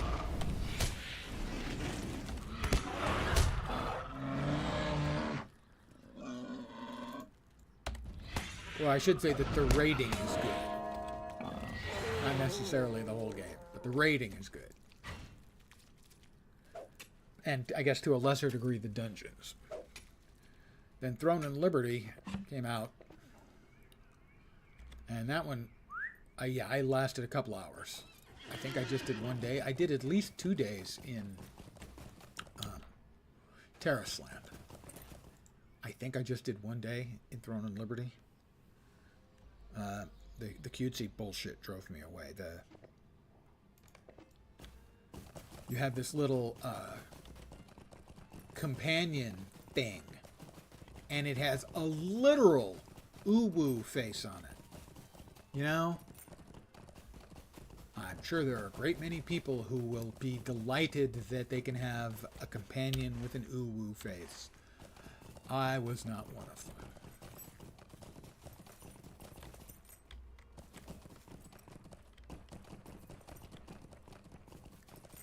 Quite the reverse.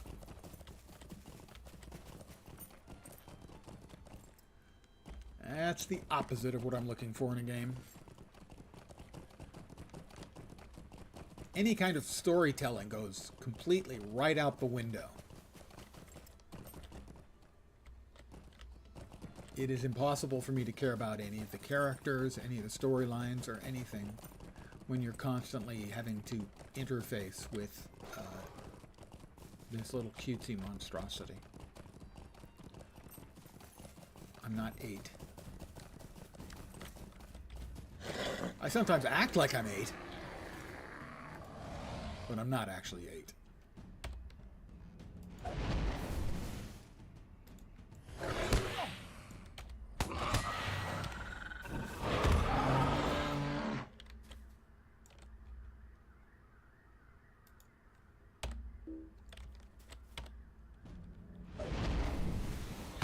And sometimes the games I play, Guild Wars 2, for instance, they go a little bit further into the goofy, into the we're going to put a cosmetic in the game because we know it'll sell a lot, even if it completely destroys the immersion. So I mean, the games I continue to play are not innocent either, but I've got limits. And if I could change one minor thing in Guild Wars 2, just one minor thing. When the game launched, there's a lot of character customization. The Norn males have a mustache that looks like something from a cheap knockoff of a Warner Brothers cartoon. And I would be so much happier if that were gone from the game entirely. It is so at odds with every other piece of content in the game. Any attempt to try and appear to be serious, to tell a serious narrative. That one character thing. I'm sorry, Darwek. I missed your question. If you're still there, Darwek. For some reason, occasionally a chat will show up only in Twitch chat, not in the overall chat, the combined chat. So the Lore Master rework, I am running it as the pet day, isn't it? class. So instead of red line, I'm blue line. And then I think yellow line is shared.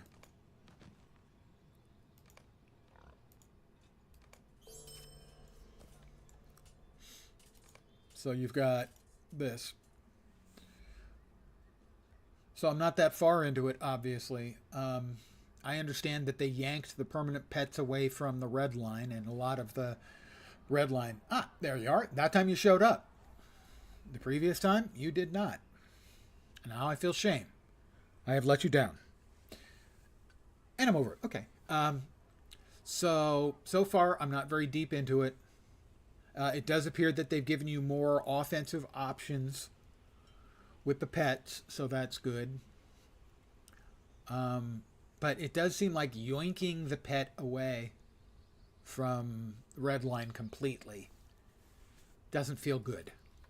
Not that I've tried it. I mean, I'm on Redline on my main lore master, on my real account, real server. But as they've been changing over, I guess it looks like I was wrong. I thought that they were doing with lore master what they've done with some of the other classes, where you choose a spec line and it's 1 point per talent point in that line and 2 in the secondary line. And then there's a third line that's always 1. But no, this appears like the yellow line is the way the old yellow line was, primarily buffing and healing and stuff. You're thinking about playing a lore master on Angmar as well, but you're real indecisive. So red line is poor man's Runekeeper, or is it actually high damage? From what I heard, the damage is higher. I don't know for sure, because I didn't want to futz around with it at all on my main character just yet. Oh, I can get an eagle.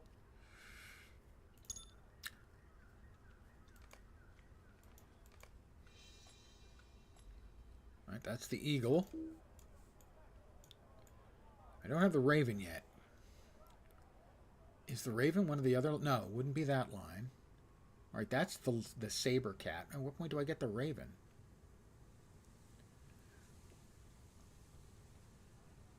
Murder of crows. I just want the one.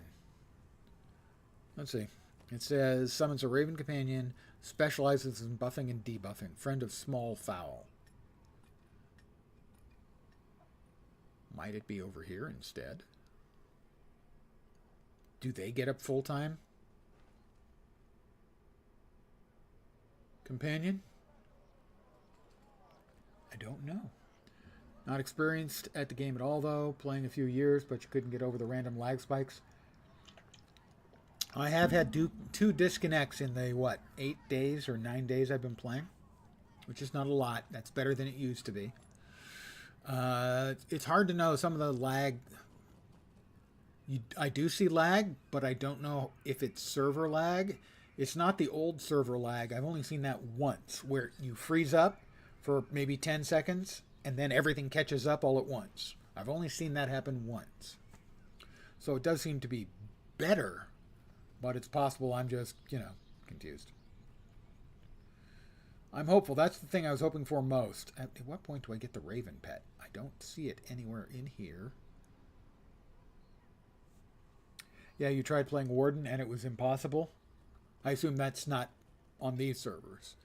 Certainly Warden would be, I think, the least forgiving. At least forgiving. If you're not familiar with Warden, for anyone out there who isn't, the primary game system behind Warden is what is called Gambits, where you have 3 basic attacks and how you combo them, and then you do a finisher.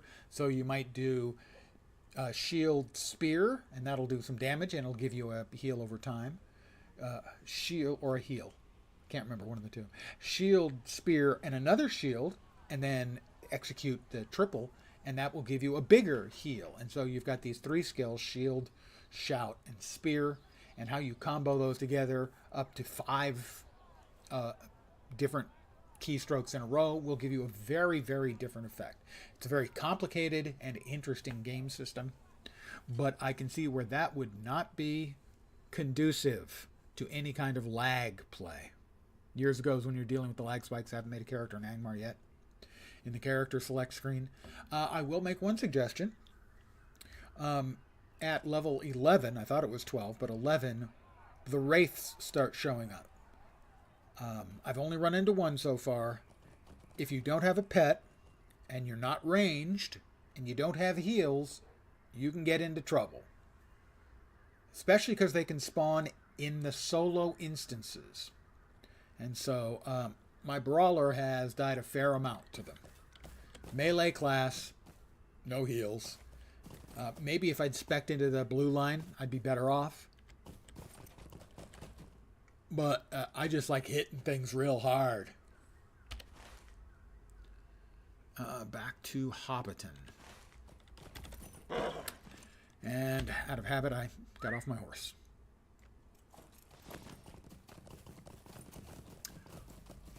And then once you crack level 20, occasionally you don't get the ones that are beatable. You don't get the on-level Wraith. You get the on-level Elite Wraith who gives you an upper colonic.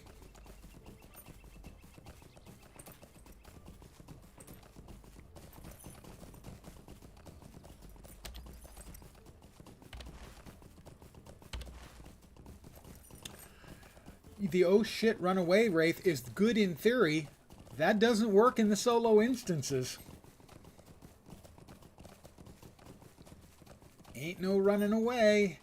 I mean, unless you're fast enough to go to the minimap and leave instance, and it doesn't like tell you you can't do that or anything.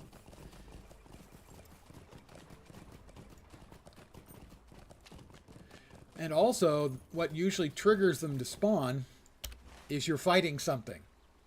You hit something, and it spawns the Wraith.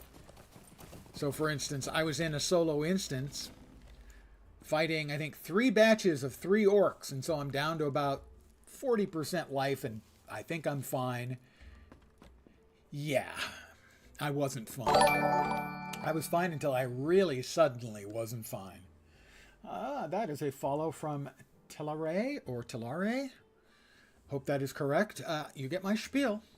Welcome to my humble little stream of misfunction, malfunction, dysfunction, and frequently complete and total unfunction. You're most welcome indeed, and thank you very, very much for the follow. Thank you. How do you do? Yes, so I've only run into one Wraith so far on this character. And I misclicked and unsummoned my pet and was running away while I was trying to summon the pet back, and I happened to run, fortunately, right back to where there was a level 150 little town guard who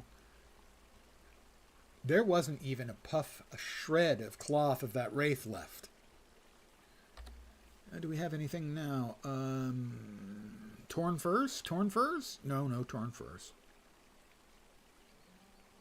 Well, we don't have 10 of anything else, so we can't finish up the tasks. Oh, but we did get... No, we already swapped in the beekeeper's robes. These are the beekeeper's robes, but this is what I actually appear to be wearing. I am very stylish, as you can see. Their biggest weakness, well, I'm going to go out on a limb and say any creature, human, elf, dwarf, hobbit, or general creature that's 125 levels higher than them. Not just guards. Anything that's 125 levels higher is probably going to be a little tough on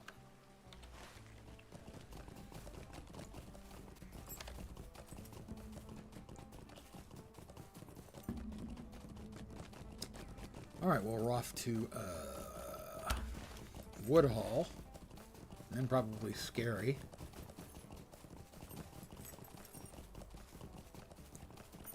I can't remember for sure. To open up the teleport to Mickle Delving Deed, I think requires killing spiders. And so that meant hanging around and killing spiders in Scary for half an hour, 45 minutes. Would be a good starter class. You're not new to MMOs, but know next to nothing about the game. Well, if you've played a WoW or Star Wars The Old Republic or even Final Fantasy XIV, most of the mechanics and stuff will be nothing unusual. The general recommendation for the best, most straightforward starting class is the Hunter. They're ranged. They have very good damage. They have a good emergency button. And they have a speed buff, and they have mobility buffs that allow them to teleport between certain places. So they have a lot of quality of life. They have good DPS. And it allows you to live out your possibly non-existent Legolas fantasy. But you don't have to be an elf. Although Elf Hunter obviously is the classic new player experience.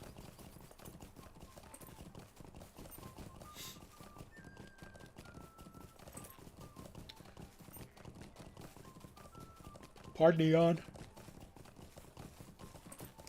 It is, to my mind at least, the safest bet for a player being able to transition from any other MMO into this one.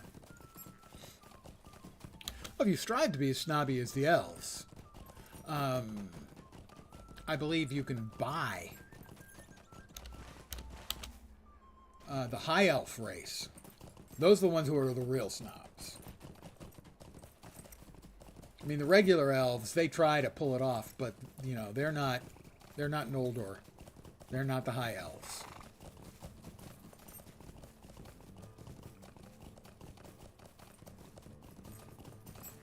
Oops. I meant to do that. No, he didn't. He's lying. Hello, Bolo Boffin? Bolo? Rolo. Yeah, I did. That's just the race you picked. Just having a crisis with the class. Hello there. Hello there. Might I speak with you about Search for Longo's missing wagon. 2 G's in his wagon. I have completed quests within the Shire for the life of a bounder. And, that's 10 LotRO points, guys. That's a dime. Imagine how much money I'm making per hour. Can I take a moment It's like- of your time? 4 cents. Collect the satchel. I am not delivering the mail, you punks. His missing wagon is all the way back there, or we can go to Budgeford. What's in Budgeford? Budgeford is seeking saltpeter. Well, then why does it say I'm supposed to talk to somebody else, not this salty Peter guy? I'm going to go for that.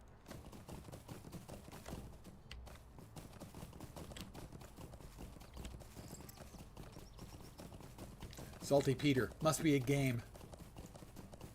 Gamer, sorry. He must be a gamer, was what I was trying to say. But the joke got stuck on my teeth.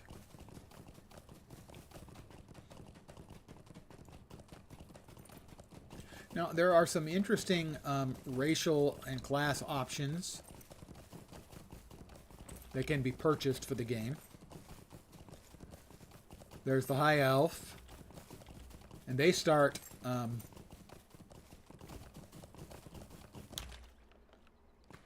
I believe they start at... like the Siege of Barad-dûr.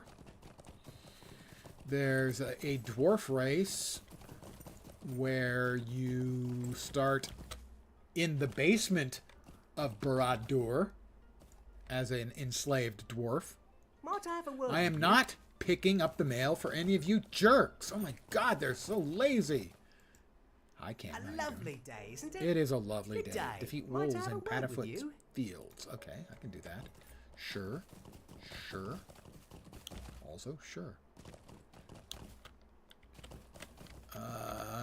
Odovakar Might I speak Bolger. with you a moment? Search for the Black Rider at night. This is a quest you actually can only do when the game is at night.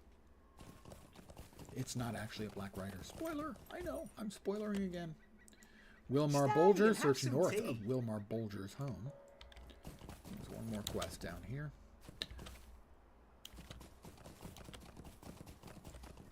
Bingo Bolger. Could I take a moment Defeat of your harvest time? flies.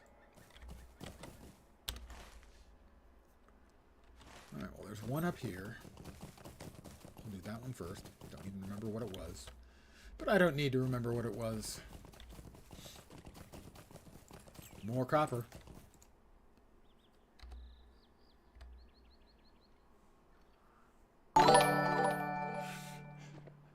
Tarek. You too will now get the spiel. Steel yourself. Welcome to my humble little stream of... I think I'm going to try it with 4 fingers instead of the thumb and 3 fingers. Misfunction. malfunction, dysfunction, and frequently complete and total unfunction. You're most welcome indeed, and thank you very much for the follow. And Wind Up Azem has followed. Let's try a countdown. Welcome to my humble little stream of misfunction, malfunction, dysfunction, and frequently complete and total unfunction. You are most welcome indeed, and thank you very much for the follow. Thanks, guys. Wait, did I not just... Oh, there, it finally vanished. It should be right over here, something. Don't know what it is I'm looking for. Have to talk to somebody. Alright, now I have to look. That is the Veiled Menace. Search north of Wilmar Bolger's home. Well, all I see so far is some copper.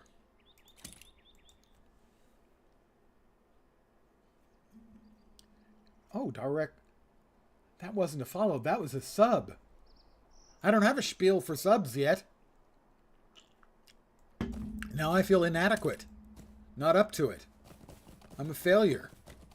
I failed you twice today. First on your first tell, and now that I didn't realize that was actually a sub. Thank you very, very much.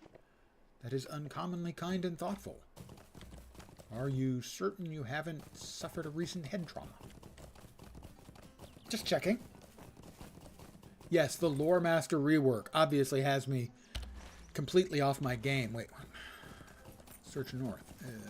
What am I supposed to do? I'm searching north. Is this the one? No. Veiled Menace. Search north of... I'm searching! What am I searching for? There's nothing to search for here where there's a little blinky thing. Maybe I can talk to the bounder? No. No, he doesn't want to talk to me. I'm not inadequate? Oh, I beg to differ, my friend.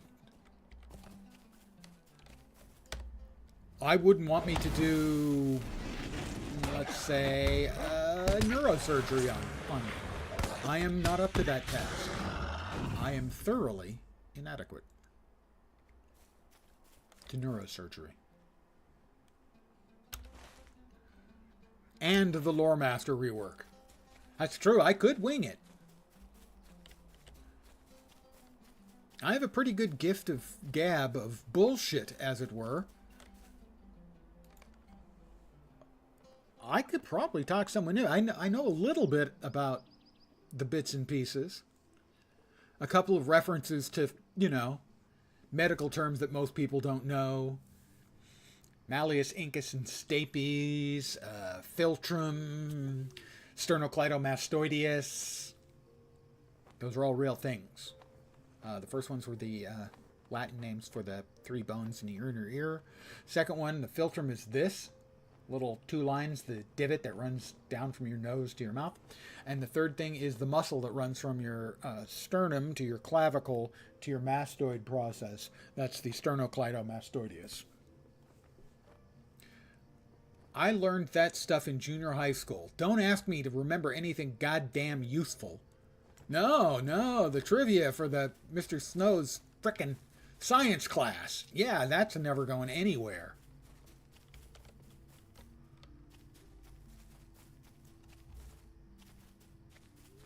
I don't know what I'm supposed to be doing. I'm supposed to be looking, searching, and doing something.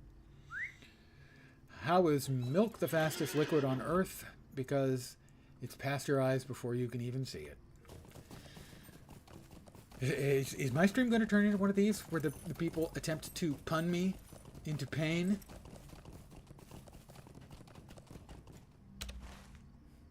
I have seen that happen in other streams where it does seem like inflicting pain on streamers is almost universal. Different kinds of pain show up for different... Ooh, it's nighttime. I can search for the Black Rider at night. Hold on.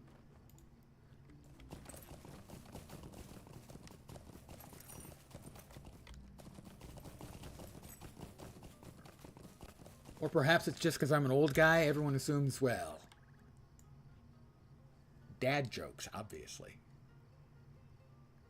Okay, it's supposed to be down here along the road, I think. It is night, isn't it? Look like night.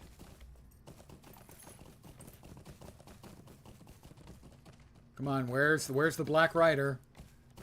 There he is. I bring terror to the skies of The gods of Budgeford. folk. Cower before me, you will face my wrath. Woo! I have to go. So long. Used to play a rogue a lot in World of Warcraft. Burglar, pretty similar. It is a stealth class. The stealth functions similarly. It does have a wider array of gameplay in that you can build it, instead of basically having 3 different DPS specs, it kind of has one real straightforward DPS spec, one that is more support in that it buffs your friends and debuffs the mobs, and then another one that has a large luck base, which is similar, I guess, to one of the WoW specs. You can certainly play it a lot like a rogue if you want to. One of the 3 specs, the red line spec, the straightforward DPS spec, is very similar to rogue. Can I take a moment of your time? Ding 13, lucky number. Oh, I have to look for the signs of the Black Rider. I don't want to trap him. I now have a quest for Destination Breland. That is the postmaster. All right, where'd the Black Rider go? Oh my God, can we get that out of the freaking... There we are. Where's the Black Rider? Is he down in the styes again? Linda Bolger. Talk to Milo Bolger. There's an awful lot of Bolgers. I don't really want to talk out of school, but it seems like there's an awful lot of Bolgers, and they all are living in the same area, in the same general vicinity, and I don't want to say inbreeding, but inbreeding.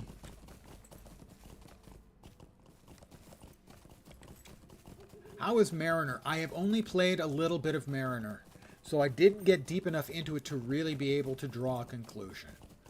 Brawler, I played a lot of. I enjoyed Brawler, and that was why I created a Brawler for my first character on this server.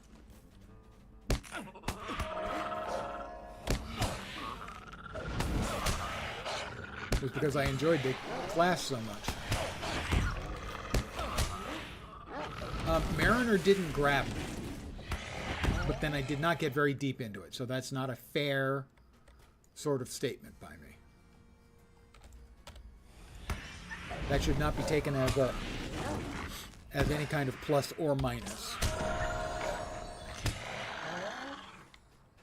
It does. It's the mechanic it has seems a little bit peculiar. Yeah, I agree.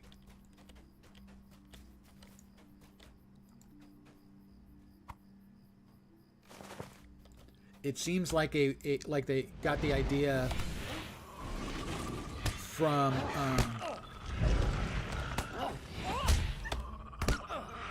RuneKeeper, and then just sort of winged it. Whoop! Okay, they're back. The Wraith is here.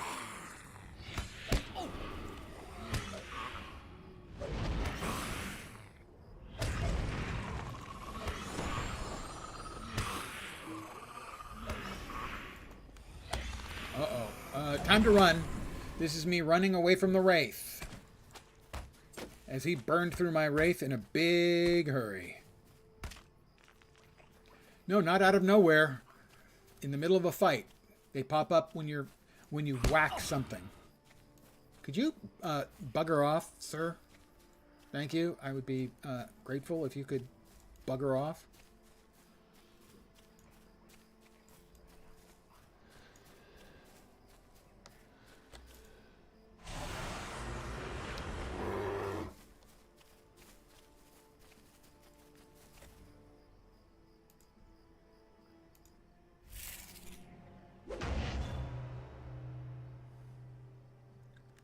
Let's see, that's supposed to be... that's not what I thought it was. Okay.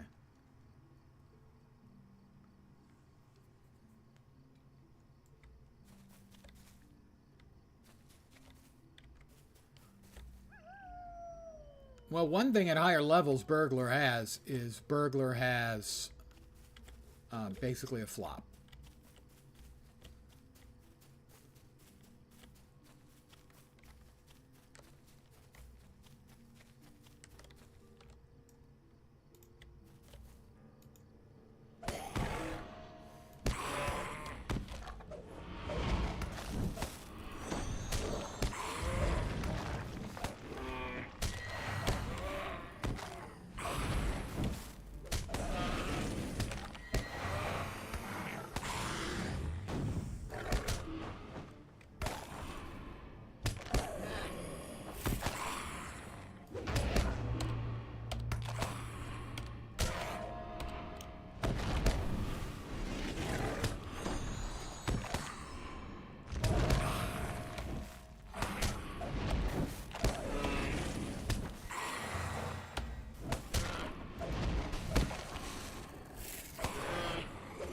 Aha!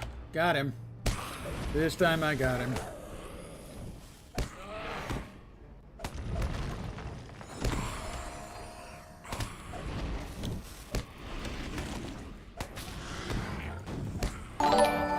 That is another chime. We got him. Has gifted a sub till array to Strider EB. Thank you very much. That's uncommonly kind. Thank you. I'm much better at reacting to server hang. See what happens? The universe. I get a kindness done to me.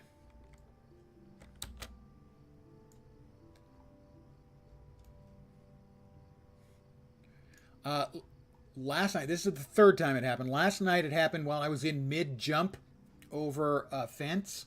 And so I could get a nice good zoom in on my character's face looking like...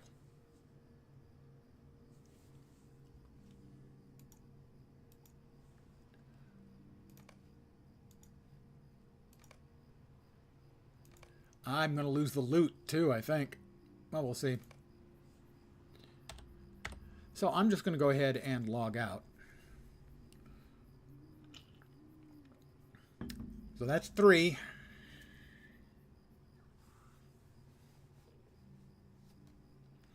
Logged out. Now it's going to tell me that it can't even close the connection to the server. So I'm going to pull back to space and nuke it from orbit, because that's the only way to be sure. I will now reopen it.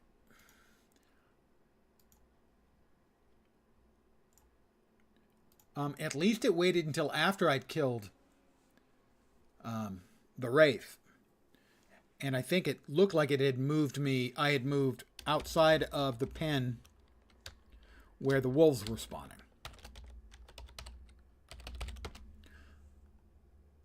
So last night I was concerned that I might have died.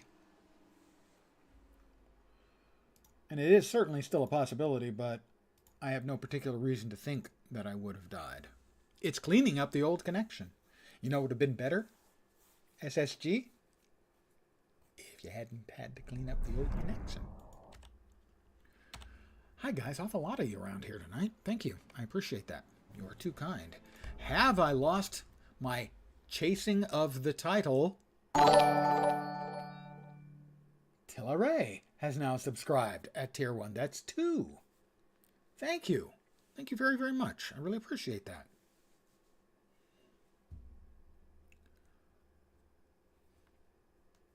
Let's see if that's going to be needed to cover the character's casket. No, he's still alive.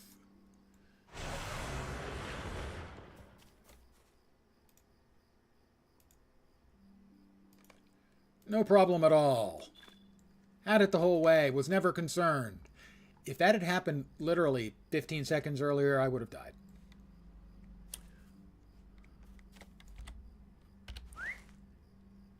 And once in the past... Wait, what are we looking for? I thought I'd found... Oh, wolves in the field. I still need to kill one more wolf. Oh, and this is a wolf that has delivered itself.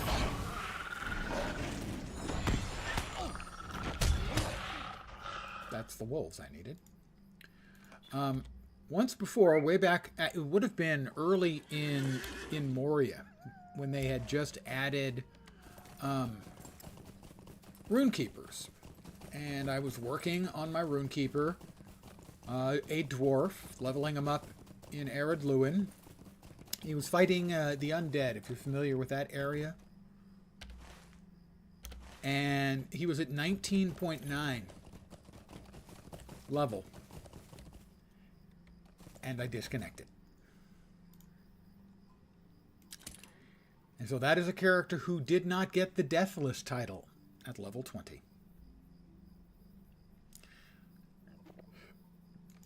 For those who are not aware of it, originally there was a title for every 10 levels that you didn't die. And to get to Deathless title, you had to reach level 50. What they discovered in, I'm not sure if it was the alpha or the beta, if you're an MMO player, you'll understand what happened, is that too many people refused to take any chances. They wanted that title. And the only way to get that title was to go to level 50 without dying. And that meant if you're taking no chances, you're not really playing the game. You're not having fun. You're not doing anything. Because all you're doing is, attacking things that are 5 levels lower than you and being careful to never die.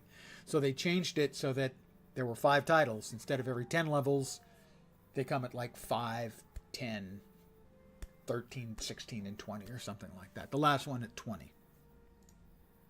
Dear me, what do you want? Now he wants me to kill 8? Or is this a different person who wants me to kill 8? Remember that happening a lot for the survival titles in Guild Wars 1? Yeah. You don't want to demotivate the players from enjoying your game. And that's what it was doing. Because MMO players in particular, you dangle a title out there, there's going to be a lot of people who are going to want it.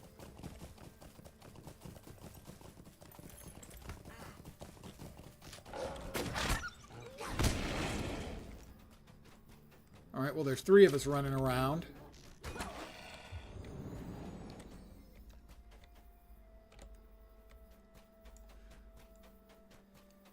We'll see if the Revenge of the Wraith occurs. I may have to drop this quest, because they just killed all the wolves.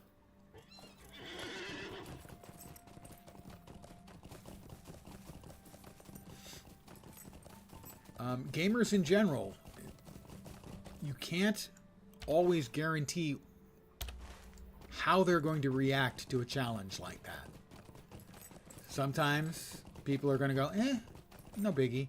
And for a lot of people, that'll be true. But there's going to be some portion of the community who's going to go bonkers for almost any sort of title or cosmetic or accomplishment. Is there something I can do for you? Might I have a word with you? I mean, I did hit level, didn't I? I should have another trait. I have another trait. What do we want? Let's see. Wild alacrity. Prepare for war. That seems pretty good. All right, I'm going to prepare for war.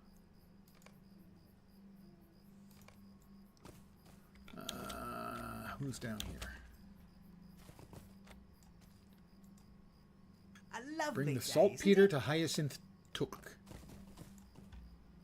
That's the postman. We don't do postman quests around here. I've got to draw the line somewhere, and I draw the line at postman quests. Veronica. I'm going to follow Veronica. Okay, now here's the question. I'm following Veronica.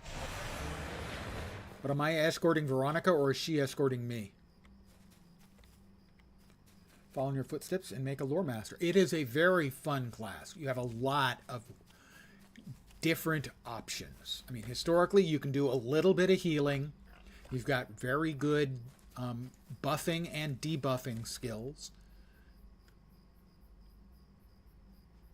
I would say that historically their strongest point was buffing and debuffing, but that wasn't by any means all they had.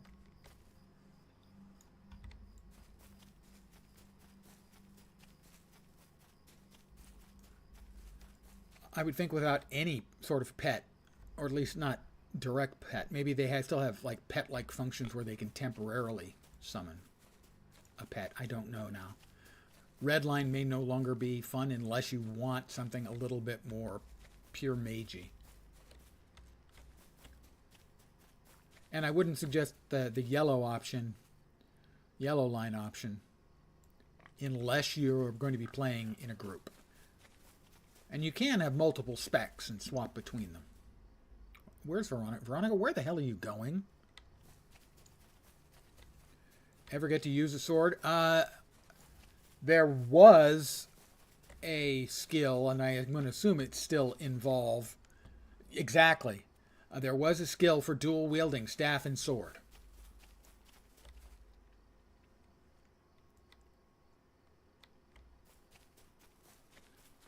I don't remember if that was just Redline or what. Oh, why am I following her? Why is she going back and forth multiple places? What is Veronica doing? Veronica? Are you just going to run back and forth? Is that all you're going to do? Because I have to say, that's a little disappointing.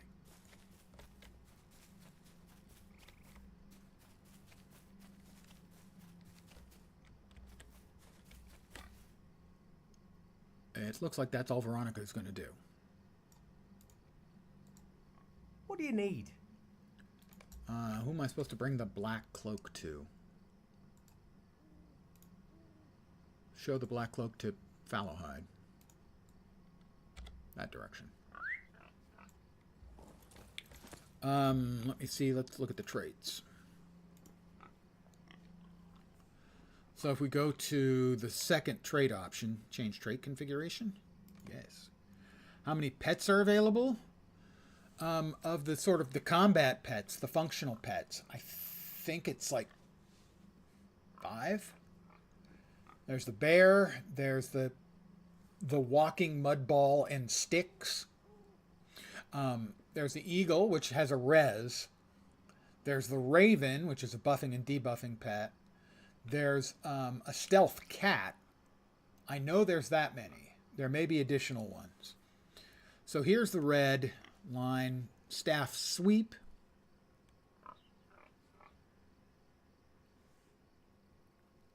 Master of the elements. Staff sweep. Staff sweep is a staff AE hit.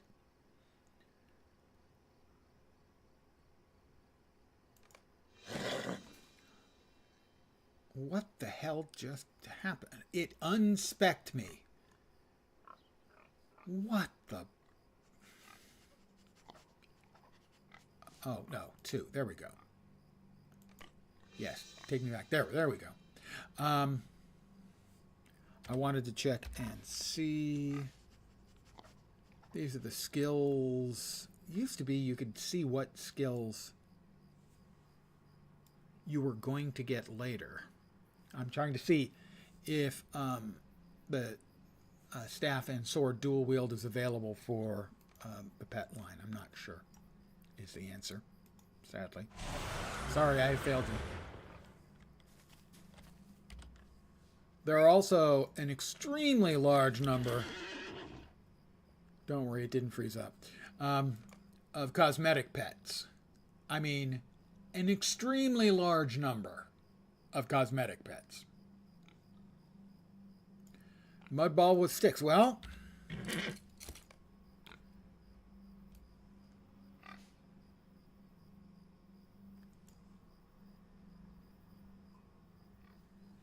I mean, pretty close.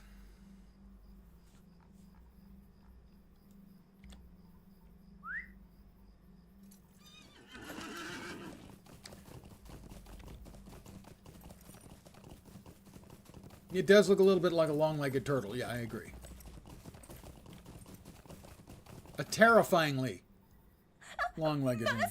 Talk to Fogo Fallenhide. Okay, I guess she was pretending to be the Black Rider? I don't remember. It's been a while. I do remember laughing at the quest the first time I saw it.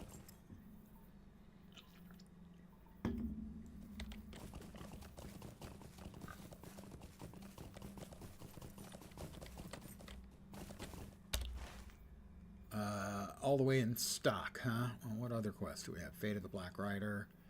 That is Taste for Pork. Trouble with Harvest Flies. It's a pretty good pet. It has ranged attacks.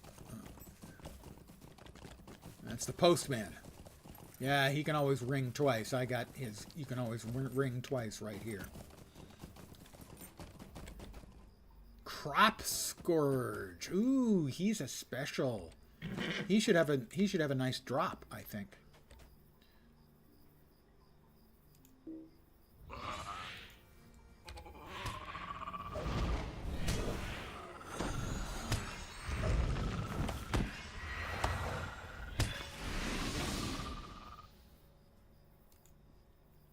Crop Scourge's Wings, a trophy gathered from Crop Scourge. Used to be trophies like that were used in crafting of better items, of extra cool items. In this case, I'm guessing, but don't know, that it is an actual trophy that can be used to make a trophy for the housing.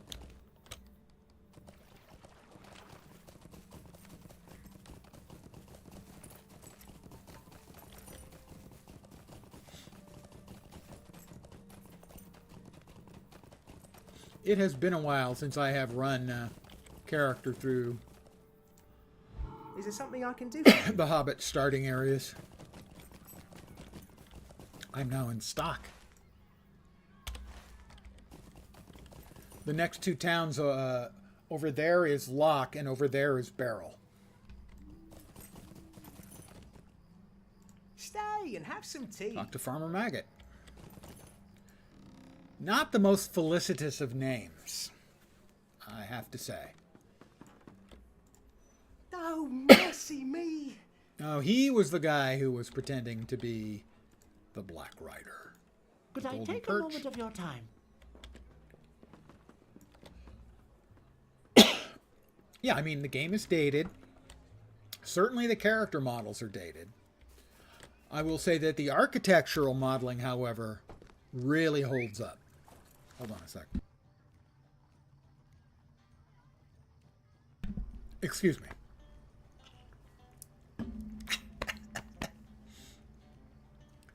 Back to Butchford, I guess, rather than Maggot. Yep, back to Butchford. I was talking about the architectural design work. Minas Tirith is the single best piece of in-game architecture I've ever seen. Hands down. It is a spectacular piece of game work, game architecture. I can actually show it to you, and I will remind me when I finish up a couple more quests, say. And I will show you guys Minas Tirith. Game looks pretty landscape-wise. Yeah, that part still. The character models, they're dated. No doubt about it. Some more than others. They have redone some work on some of them. So some of them are better. Some of them not so much.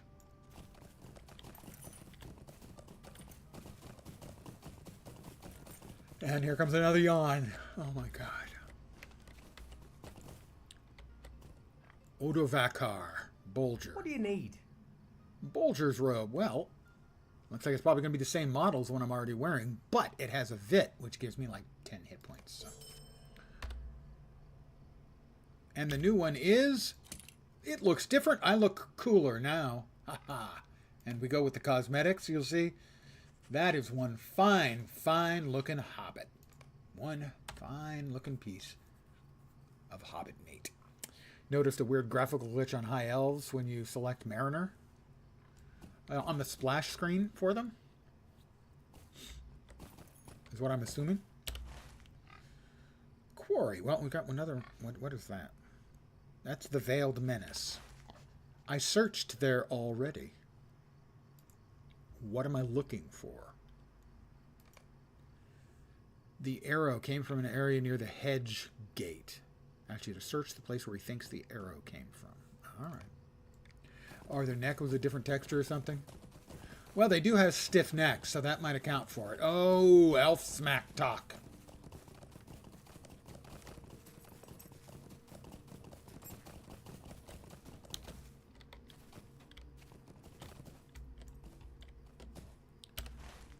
Where exactly is it supposed to be? It should be right around here. Ought to be a clicky or something. Maybe I need to be on foot. Why it didn't trigger before, I don't know, but it didn't. Torn journal.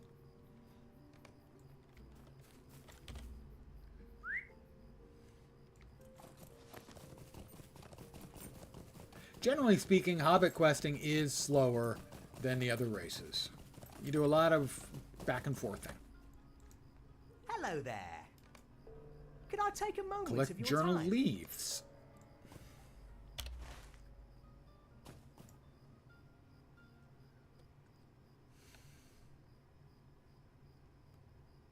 Those are the harvest flies. That's a taste for pork, and who doesn't have that? A few pages short is the entire area. Oh, joy. Boundless joy. I am enthused, filled with enthusiasm. My enthusiasm runs over, and oh, it's getting on the floor.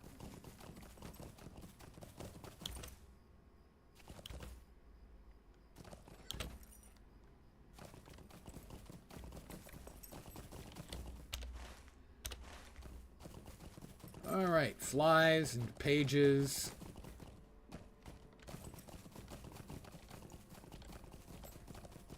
Looking for flies and pages. That's a shrew. I wonder if it's a tame one.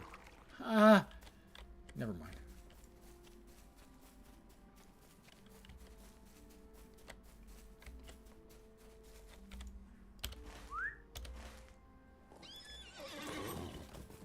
Looking for flies.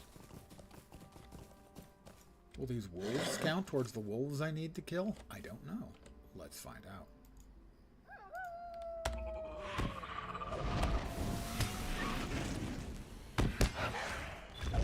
Yes, they will.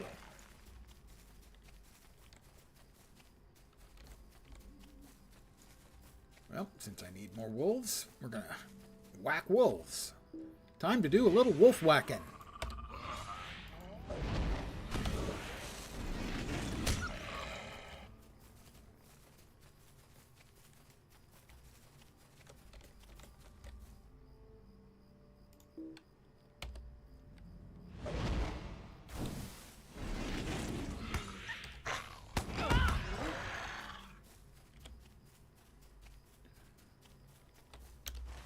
Still looking for flies.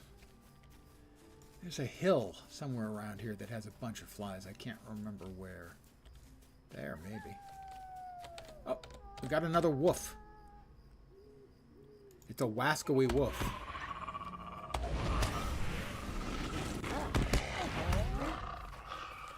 Harvest fly. Shoe fly, don't bother me. Oh, I know. Let's get even. We're going to have Rudy send a bunch of bees up against the fly. That's kind of, you know, got a certain poetry.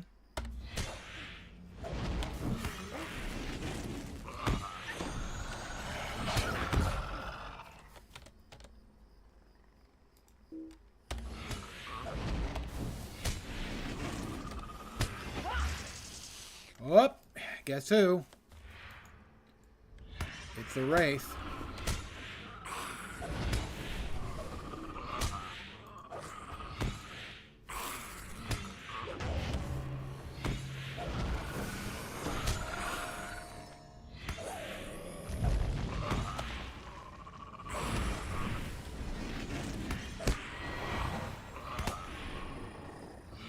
Oh, that's not good. That is not good. Rudy, I'm sacrificing you for the good of all Hobbit kind. Have a great day. You know, a Hobbit's got to do what a Hobbit's got to do to survive.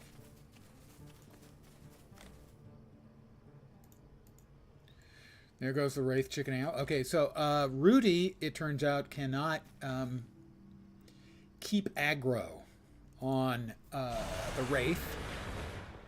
He's back. We can call him Rudy Jr. Got stabbed by the Wraith King and fell asleep for 1,000 years. No biggie. Yeah, congratulations, actually. Kind of makes you famous amongst the elves.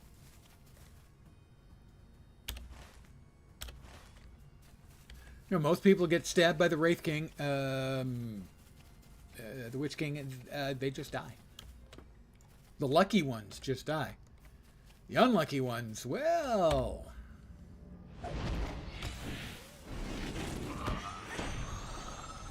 So, Rudy can't keep the aggro on the Wraith. We have discovered.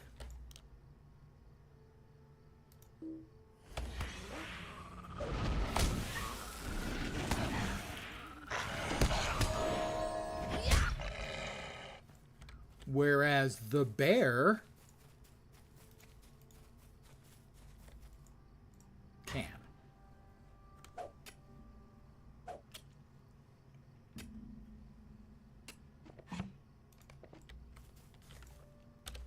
Well, we've got all of them, but we still ain't found much in the way of flies. Ain't.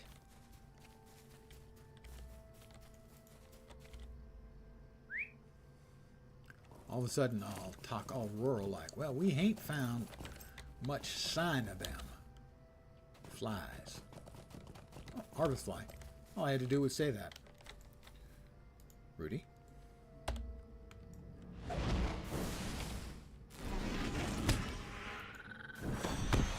need 6 more flies.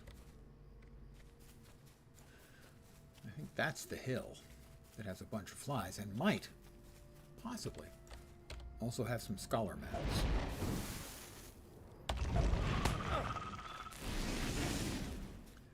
Yeah, there'll be a lot of screeching in their future if in fact, they go the way of the Wraith.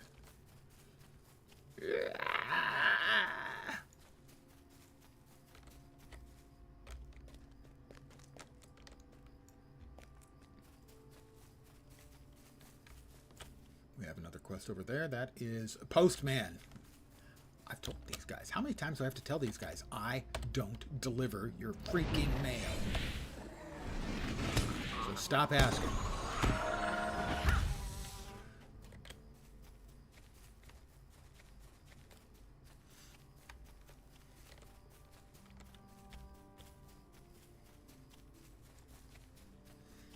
I also don't pick up pies. There's an entire quest line about picking up pies. And somebody made a bad batch, and they want all the pies picked up before they get eaten and maybe make somebody sick. The Yale Height is where we used to always have to go to get flies. Do flies not spawn up here anymore? I mean, that one's down there. Used to buy, they were all kinds around here. Well, maybe somebody else has been fetching flies. I need 3 more.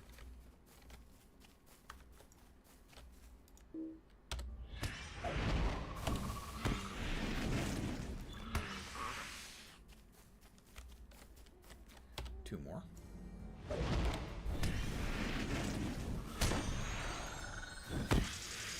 I need 1 more. Oh, look. Harvest fly.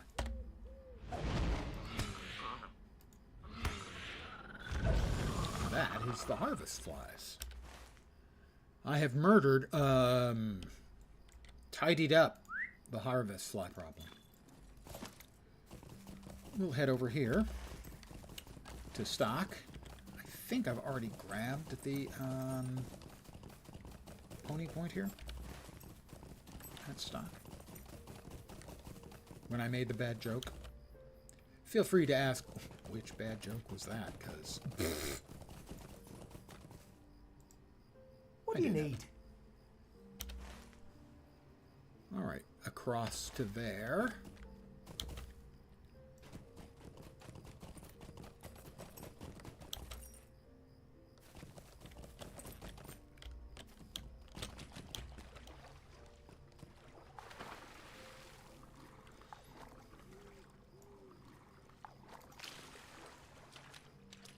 So I know I've killed one wraith. I've run from a wraith, and I got a guard to kill a wraith. Did I run from wraiths twice? I think I ran from one and then came back and killed that one. So I think of the 3 wraiths that have spawned, I've killed one, run from one, and had a guard killed one.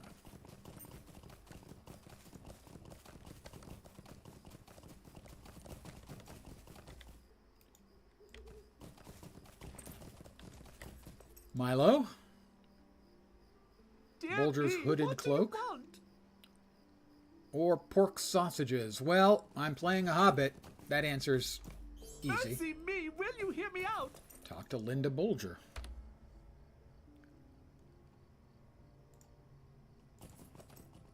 I'm to the next tier in Matham House. Yay, right there.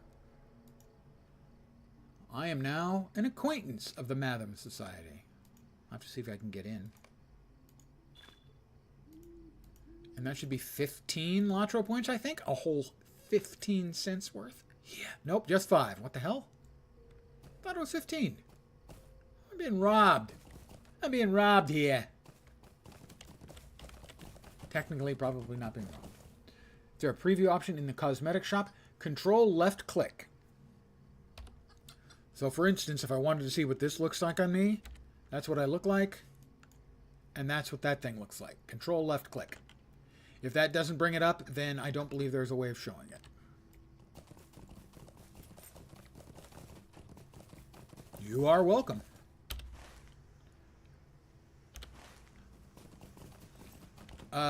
If another useful one for you, I'll show you, is control either the pipe key or the backslash key, whichever you like to call it, because that brings up all of the UI elements can be moved. And then it's just the same thing, control pipe or backslash to make them go away.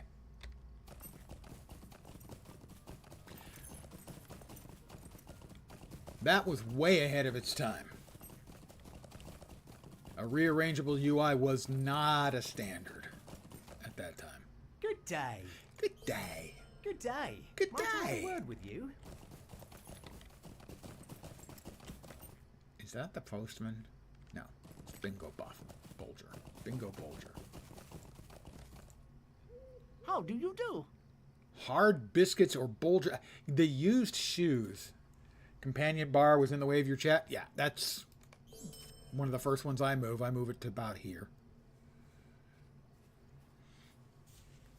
Yeah, and you will find with time that just a couple of little things can really help. For instance, one that I should have done and didn't is move my vitals down here.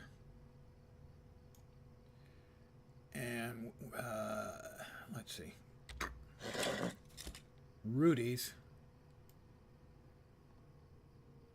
down here as well. And then whatever you're targeting down here.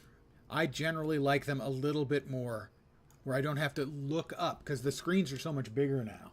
It's like I'm looking at the combat. What's my health like? Okay. So I actually like them there, and you have reminded me that I wanted to move them there. It's less aesthetically pleasing, I would agree. For those who go, ew. I agree it's less aesthetically pleasing, but it's probably a little bit more functional. At least for me. Your mileage may vary.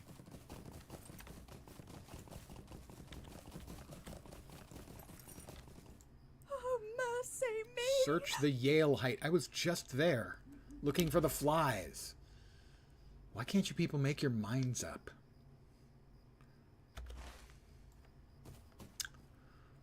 Let's see. I'm going to return to Mickle Delving.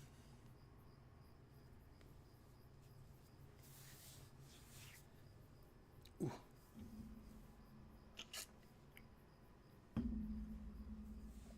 And poof. Magic.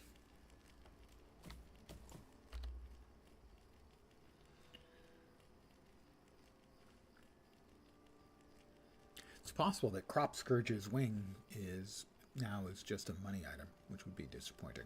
I would be disappointed. I said I wanted to show you guys Minas Tirith. So I'm going to show you Minas Tirith. Now, if you're playing, you can get there yourself, even at low level, as there is A lovely day, an event isn't that it? occurs there. The Midsummer event. Technically, what it really is it's Aragorn's marriage, his wedding. And there are a number of quests you can do in there and such for cosmetics and the like.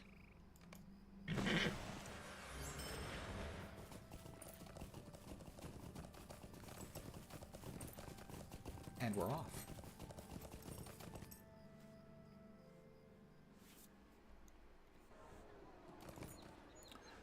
Here are the walls of Minas Tirith. The party's going on. We can't go out any further than this, so we can't show you a view of the city from far away, really. Not yet. All the way up there is sort of what is called the Prow. And over there we have Osgiliath.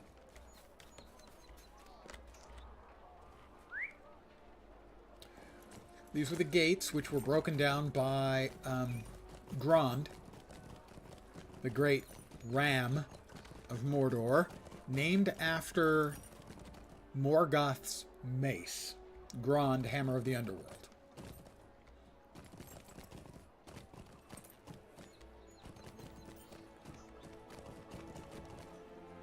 The city stables. Gondor needs your aid.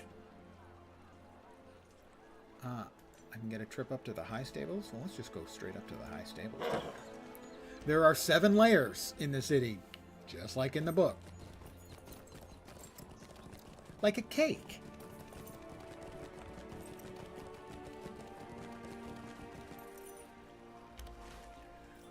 There's the workers tier, the soldiers tier, the craftsman's tier, the players tier, the sages tier, the masters tier, and then the citadel. So I'm going to ride up to the top. In the middle, you have this long spur of stone that has the prow built up on it.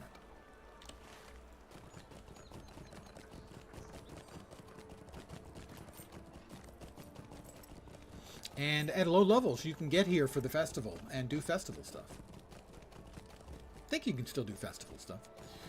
We're heading up to the Citadel. And true to the books, the 7 layers have gates on alternating sides of the 7 layers. So if someone wanted to fight their way up to the Citadel, they'd have to go through gates at every level. Because it was not meant as a city, it was built as a fortress. As was Minas Ithil, which became Minas Morgul. So here is basically the courtyard in front of the throne room, the Tower of Ithilien. We have the Citadel guards. A whole lot of people kept employed, keeping the floor clean and shiny. These are the flags of the various cities and areas of Gondor. And there is King Elisar, Aragorn, and his throne.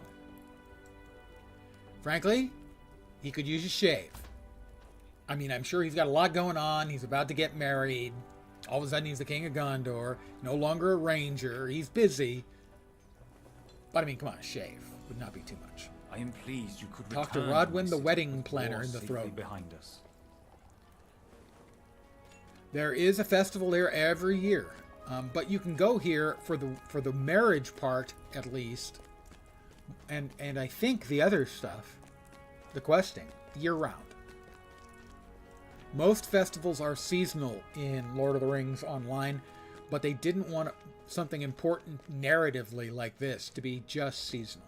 So I think all of the content is available for it.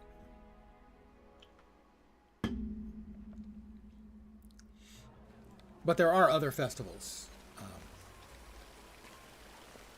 The Halloween festival. There's a haunted. It's basically a haunted house that's been built in the basement of Bag End.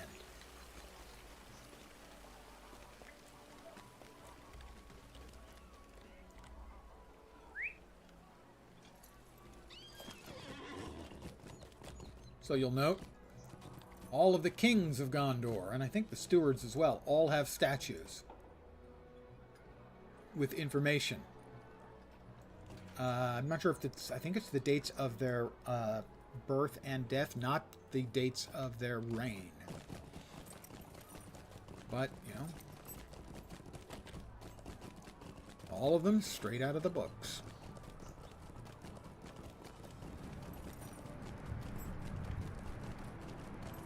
And we're going out to the end of the prow. There is a special achievement that you cannot get right now in this phase. There are actually multiple phases of Minas Tirith. There's Minas Tirith before the battle, Minas Tirith during the battle, Minas Tirith after the battle, and then Minas Tirith at the Midsummer Festival for the wedding. In any of the others, if I were to leap to my death down below, there's an achieve for that. They have always been very, very respectful of the lore. You know, obviously, compromises have to be made. It's a game, so you're going to have to be fighting and stuff. There's going to be things going on that, you know, don't really necessarily aren't a direct reflection of the books. But everything has always been, to my mind at least, very respectful. So in the distance, we have Osgiliath, which was the capital of Gondor, until it was, you know, captured and destroyed. Bad things, man.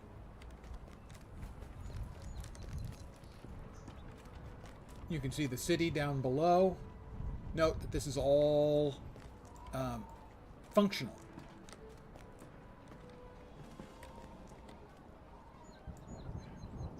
That, you know, if you could fly, you would be able to fly down and see all the NPCs and any players who are around. So this is all live.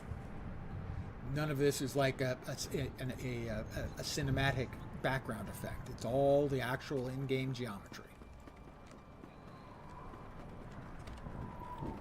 How do you define float? As a wizard, I suppose I could probably do something like floating.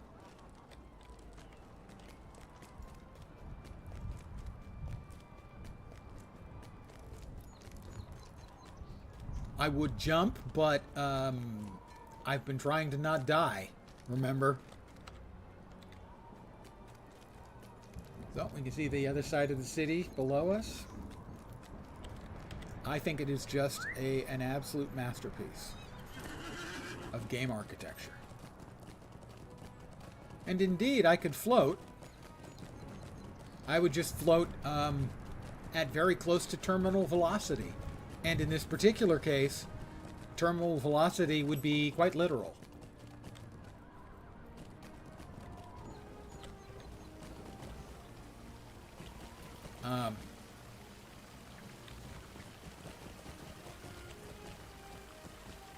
The fountain, where's the white tree? There is the white tree, the sapling of the white tree that has been planted.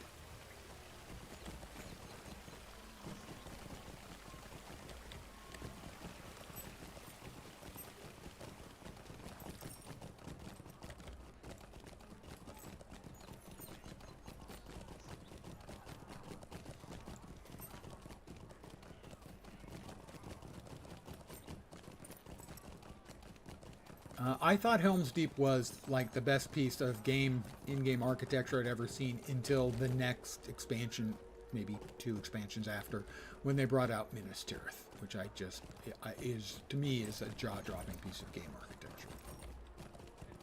Going the right way. Think so. Helm's Deep is your favorite battle in Lord of the Rings? Well, yeah, that's the big battle, really.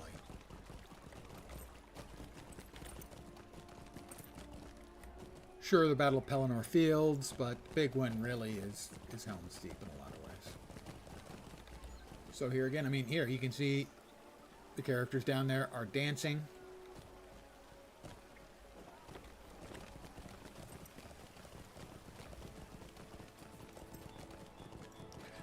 The implementation, the visual implementation of Helm's Deep is flawless. It's perfect.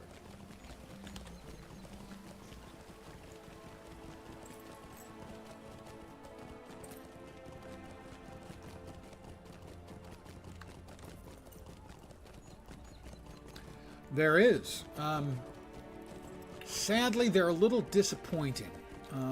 They brought in a new mechanic for the Helm's Deep expansion called Epic Battles, or as I call them, Epic Battles, because they never were. They were a failed game mechanic. As they tried to catch the size of things like Helm's Deep. And so, in essence, there's 4 epic battles. One takes place outside the walls, then one at the walls, one after the walls have been blown out, and then the last one in the caves of Aglarond inside. Those are instances, so it's 4 instances, but they have an entirely different series of mechanics around it. It didn't click. It didn't feel right. It was kind of it felt unfinished.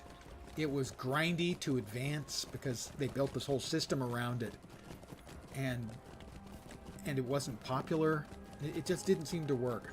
Sadly, they were trying to do something new and different, and it failed. They may have been motivated by the fact that for the writers of Rohan expansion, they brought in mounted combat. And again, mounted combat was a failure. The engine simply couldn't support it. The engine was never made to support combat with that kind of fast movement. And it was, I think, given the limitations, it was well done. But the limitations were so large that it made it into a failure, if that makes sense. That the game engine couldn't, there was no way they could make a good game system in the game engine. It's not terrible, it's just not compelling to play it. But I think I understand why. They felt players had been expecting, when we get to Rohan, we're going to have mounted combat. They really would have been better off going, we'll have some session play where you're doing that, and that will be it. Because as a whole, the system just didn't click again. Just didn't work.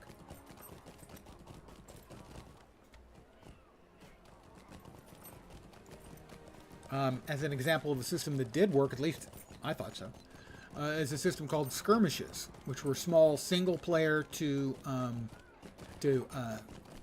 small instanced gameplay for a single player or small groups of players, up to I think 12. And I really enjoyed the skirmish system. And frankly, what the epic battles felt like was an attempt to redo skirmishes at a larger scale, but with different mechanics, and I just felt it didn't work. Skirmishes worked. I played the living hell out of the skirmishes. Skirmishes are not in the current version on Angmar and Mordor, the new servers, but they will be when Moria is released. Moria was the expansion that those things came into the game for. So that's when they'll be brought back. And I have now ridden all the way down to the last circle. Yeah, the new servers currently have a level cap of 50, same as the original game. We don't know when they'll release the Moria expansion, which was levels 50 to 60. I would guess 3 or 4 months. I would prefer 4, but generally Game companies like to kind of keep things moving. And currently the level cap, if you're not a player, is 150. And the next expansion has been announced. And that's going to take the players to Harad in the south. It's called Legacy of Morgoth, which makes no sense because Morgoth was never anywhere near Harad. So, but the game has taken us basically everywhere. You can start in Ered Luin. We've been to Forakel, Evendim, North Downs and Fornost. Angmar takes you to Carndum and so on. Bree, down here is Cardolan. That was added not too long ago. The Trollshaws in Rivendell. Moria, of course. On the eastern side of the Misties, the Vale of the Anduin, Bjorning Lands. We've been to Mount Gundabad. We've been to Erebor and Dale. Been to the Iron Hills. We've been to Legolas's hometown. We've been to Dol Guldur, Lothlorien. In Rohan, we've been to Fangorn, Isengard, Dunland, Helm's Deep, Edoras. In Gondor, we've been to Minas Tirith, all the way down to Dol Amroth. In Mordor, we've been to Mount Doom, Barad-dûr, Minas Morgul, Ithilien. We've been to Umbar, is the latest expansion, and the next one is going to Harad. So basically, most of the map is playable space. So there's an enormous amount of content. I believe any free-to-play, potential free-to-play players out there, I believe it's free-to-play. I was told 95. I'm not positive that's correct, which will take you all the way through Rohan. And I think opens up, I think 95 is where you can go into Gondor. After you go through the Paths of the Dead. So, it is still a big game. It still works. It's not without its glitches and its bumps. But all in all, it's still in a good place. How may I help you, friend? The Shire, back to Nickel Delving, please. 80 copy. Did the VIP thing so you could play on the new servers. One piece of advice. If you're going to do a VIP thing like that, it unlocks a whole bunch of stuff, but only for a character you play during the VIP period. So, if you're going to be looking at creating characters on another server, create all of them during your VIP and log in. Because all of the unlocks for things are not account-wide, they are on a per-character basis. And that character has to log in during the VIP period to unlock them. So that's the only significant piece of advice I have for that, is to make sure, pick another regular server and create a handful of characters over there, and those characters will have the unlocks. I believe that's a couple of extra bags. I believe it's 2, maybe 3 extra bags in the inventory. It's access to more fast travel options. As I do a series of videos when I play a game I've played for years. I will do a free to play. I'll create an alt account that's free to play, and I do a series of videos. I call it a free to play through, where I compare and contrast. And I did one for Lord of the Rings. I think it was like 19 episodes. And I got into the mid-30s. And my biggest pain points are things that are addressed by if you subscribe for a month. I think it's $15 for VIP. And that unlocks more storage space for your character. And it unlocks more fast travel options. And those were the 2 biggest pain points I found as a free-to-player. And they became pretty painful indeed in about the mid-30s, where you have to do a lot of writing back and forth, and a lot of the fast travel options were disabled. But I think I'm going to call it here. I want to thank you guys for hanging out. on a Saturday evening. Very, very much. Thank you for the follows. Thank you, Tilleray, for the subs. That was extraordinarily generous. I should be back tomorrow at the usual time, 5 p.m. Pacific, 8 p.m. Eastern, middle of the night in Europe, early morning in Asia, Australia, and New Zealand. Probably with more of the lovely and talented Spongo here, who isn't dead yet. And now I've just cursed him. Tomorrow he dies for sure. Well, we'll see. Anyway, I will be back tomorrow. Again, I want to thank you guys very much for hanging out. I really do appreciate it. I'm back tomorrow at the usual time. Hopefully, you will see me soon.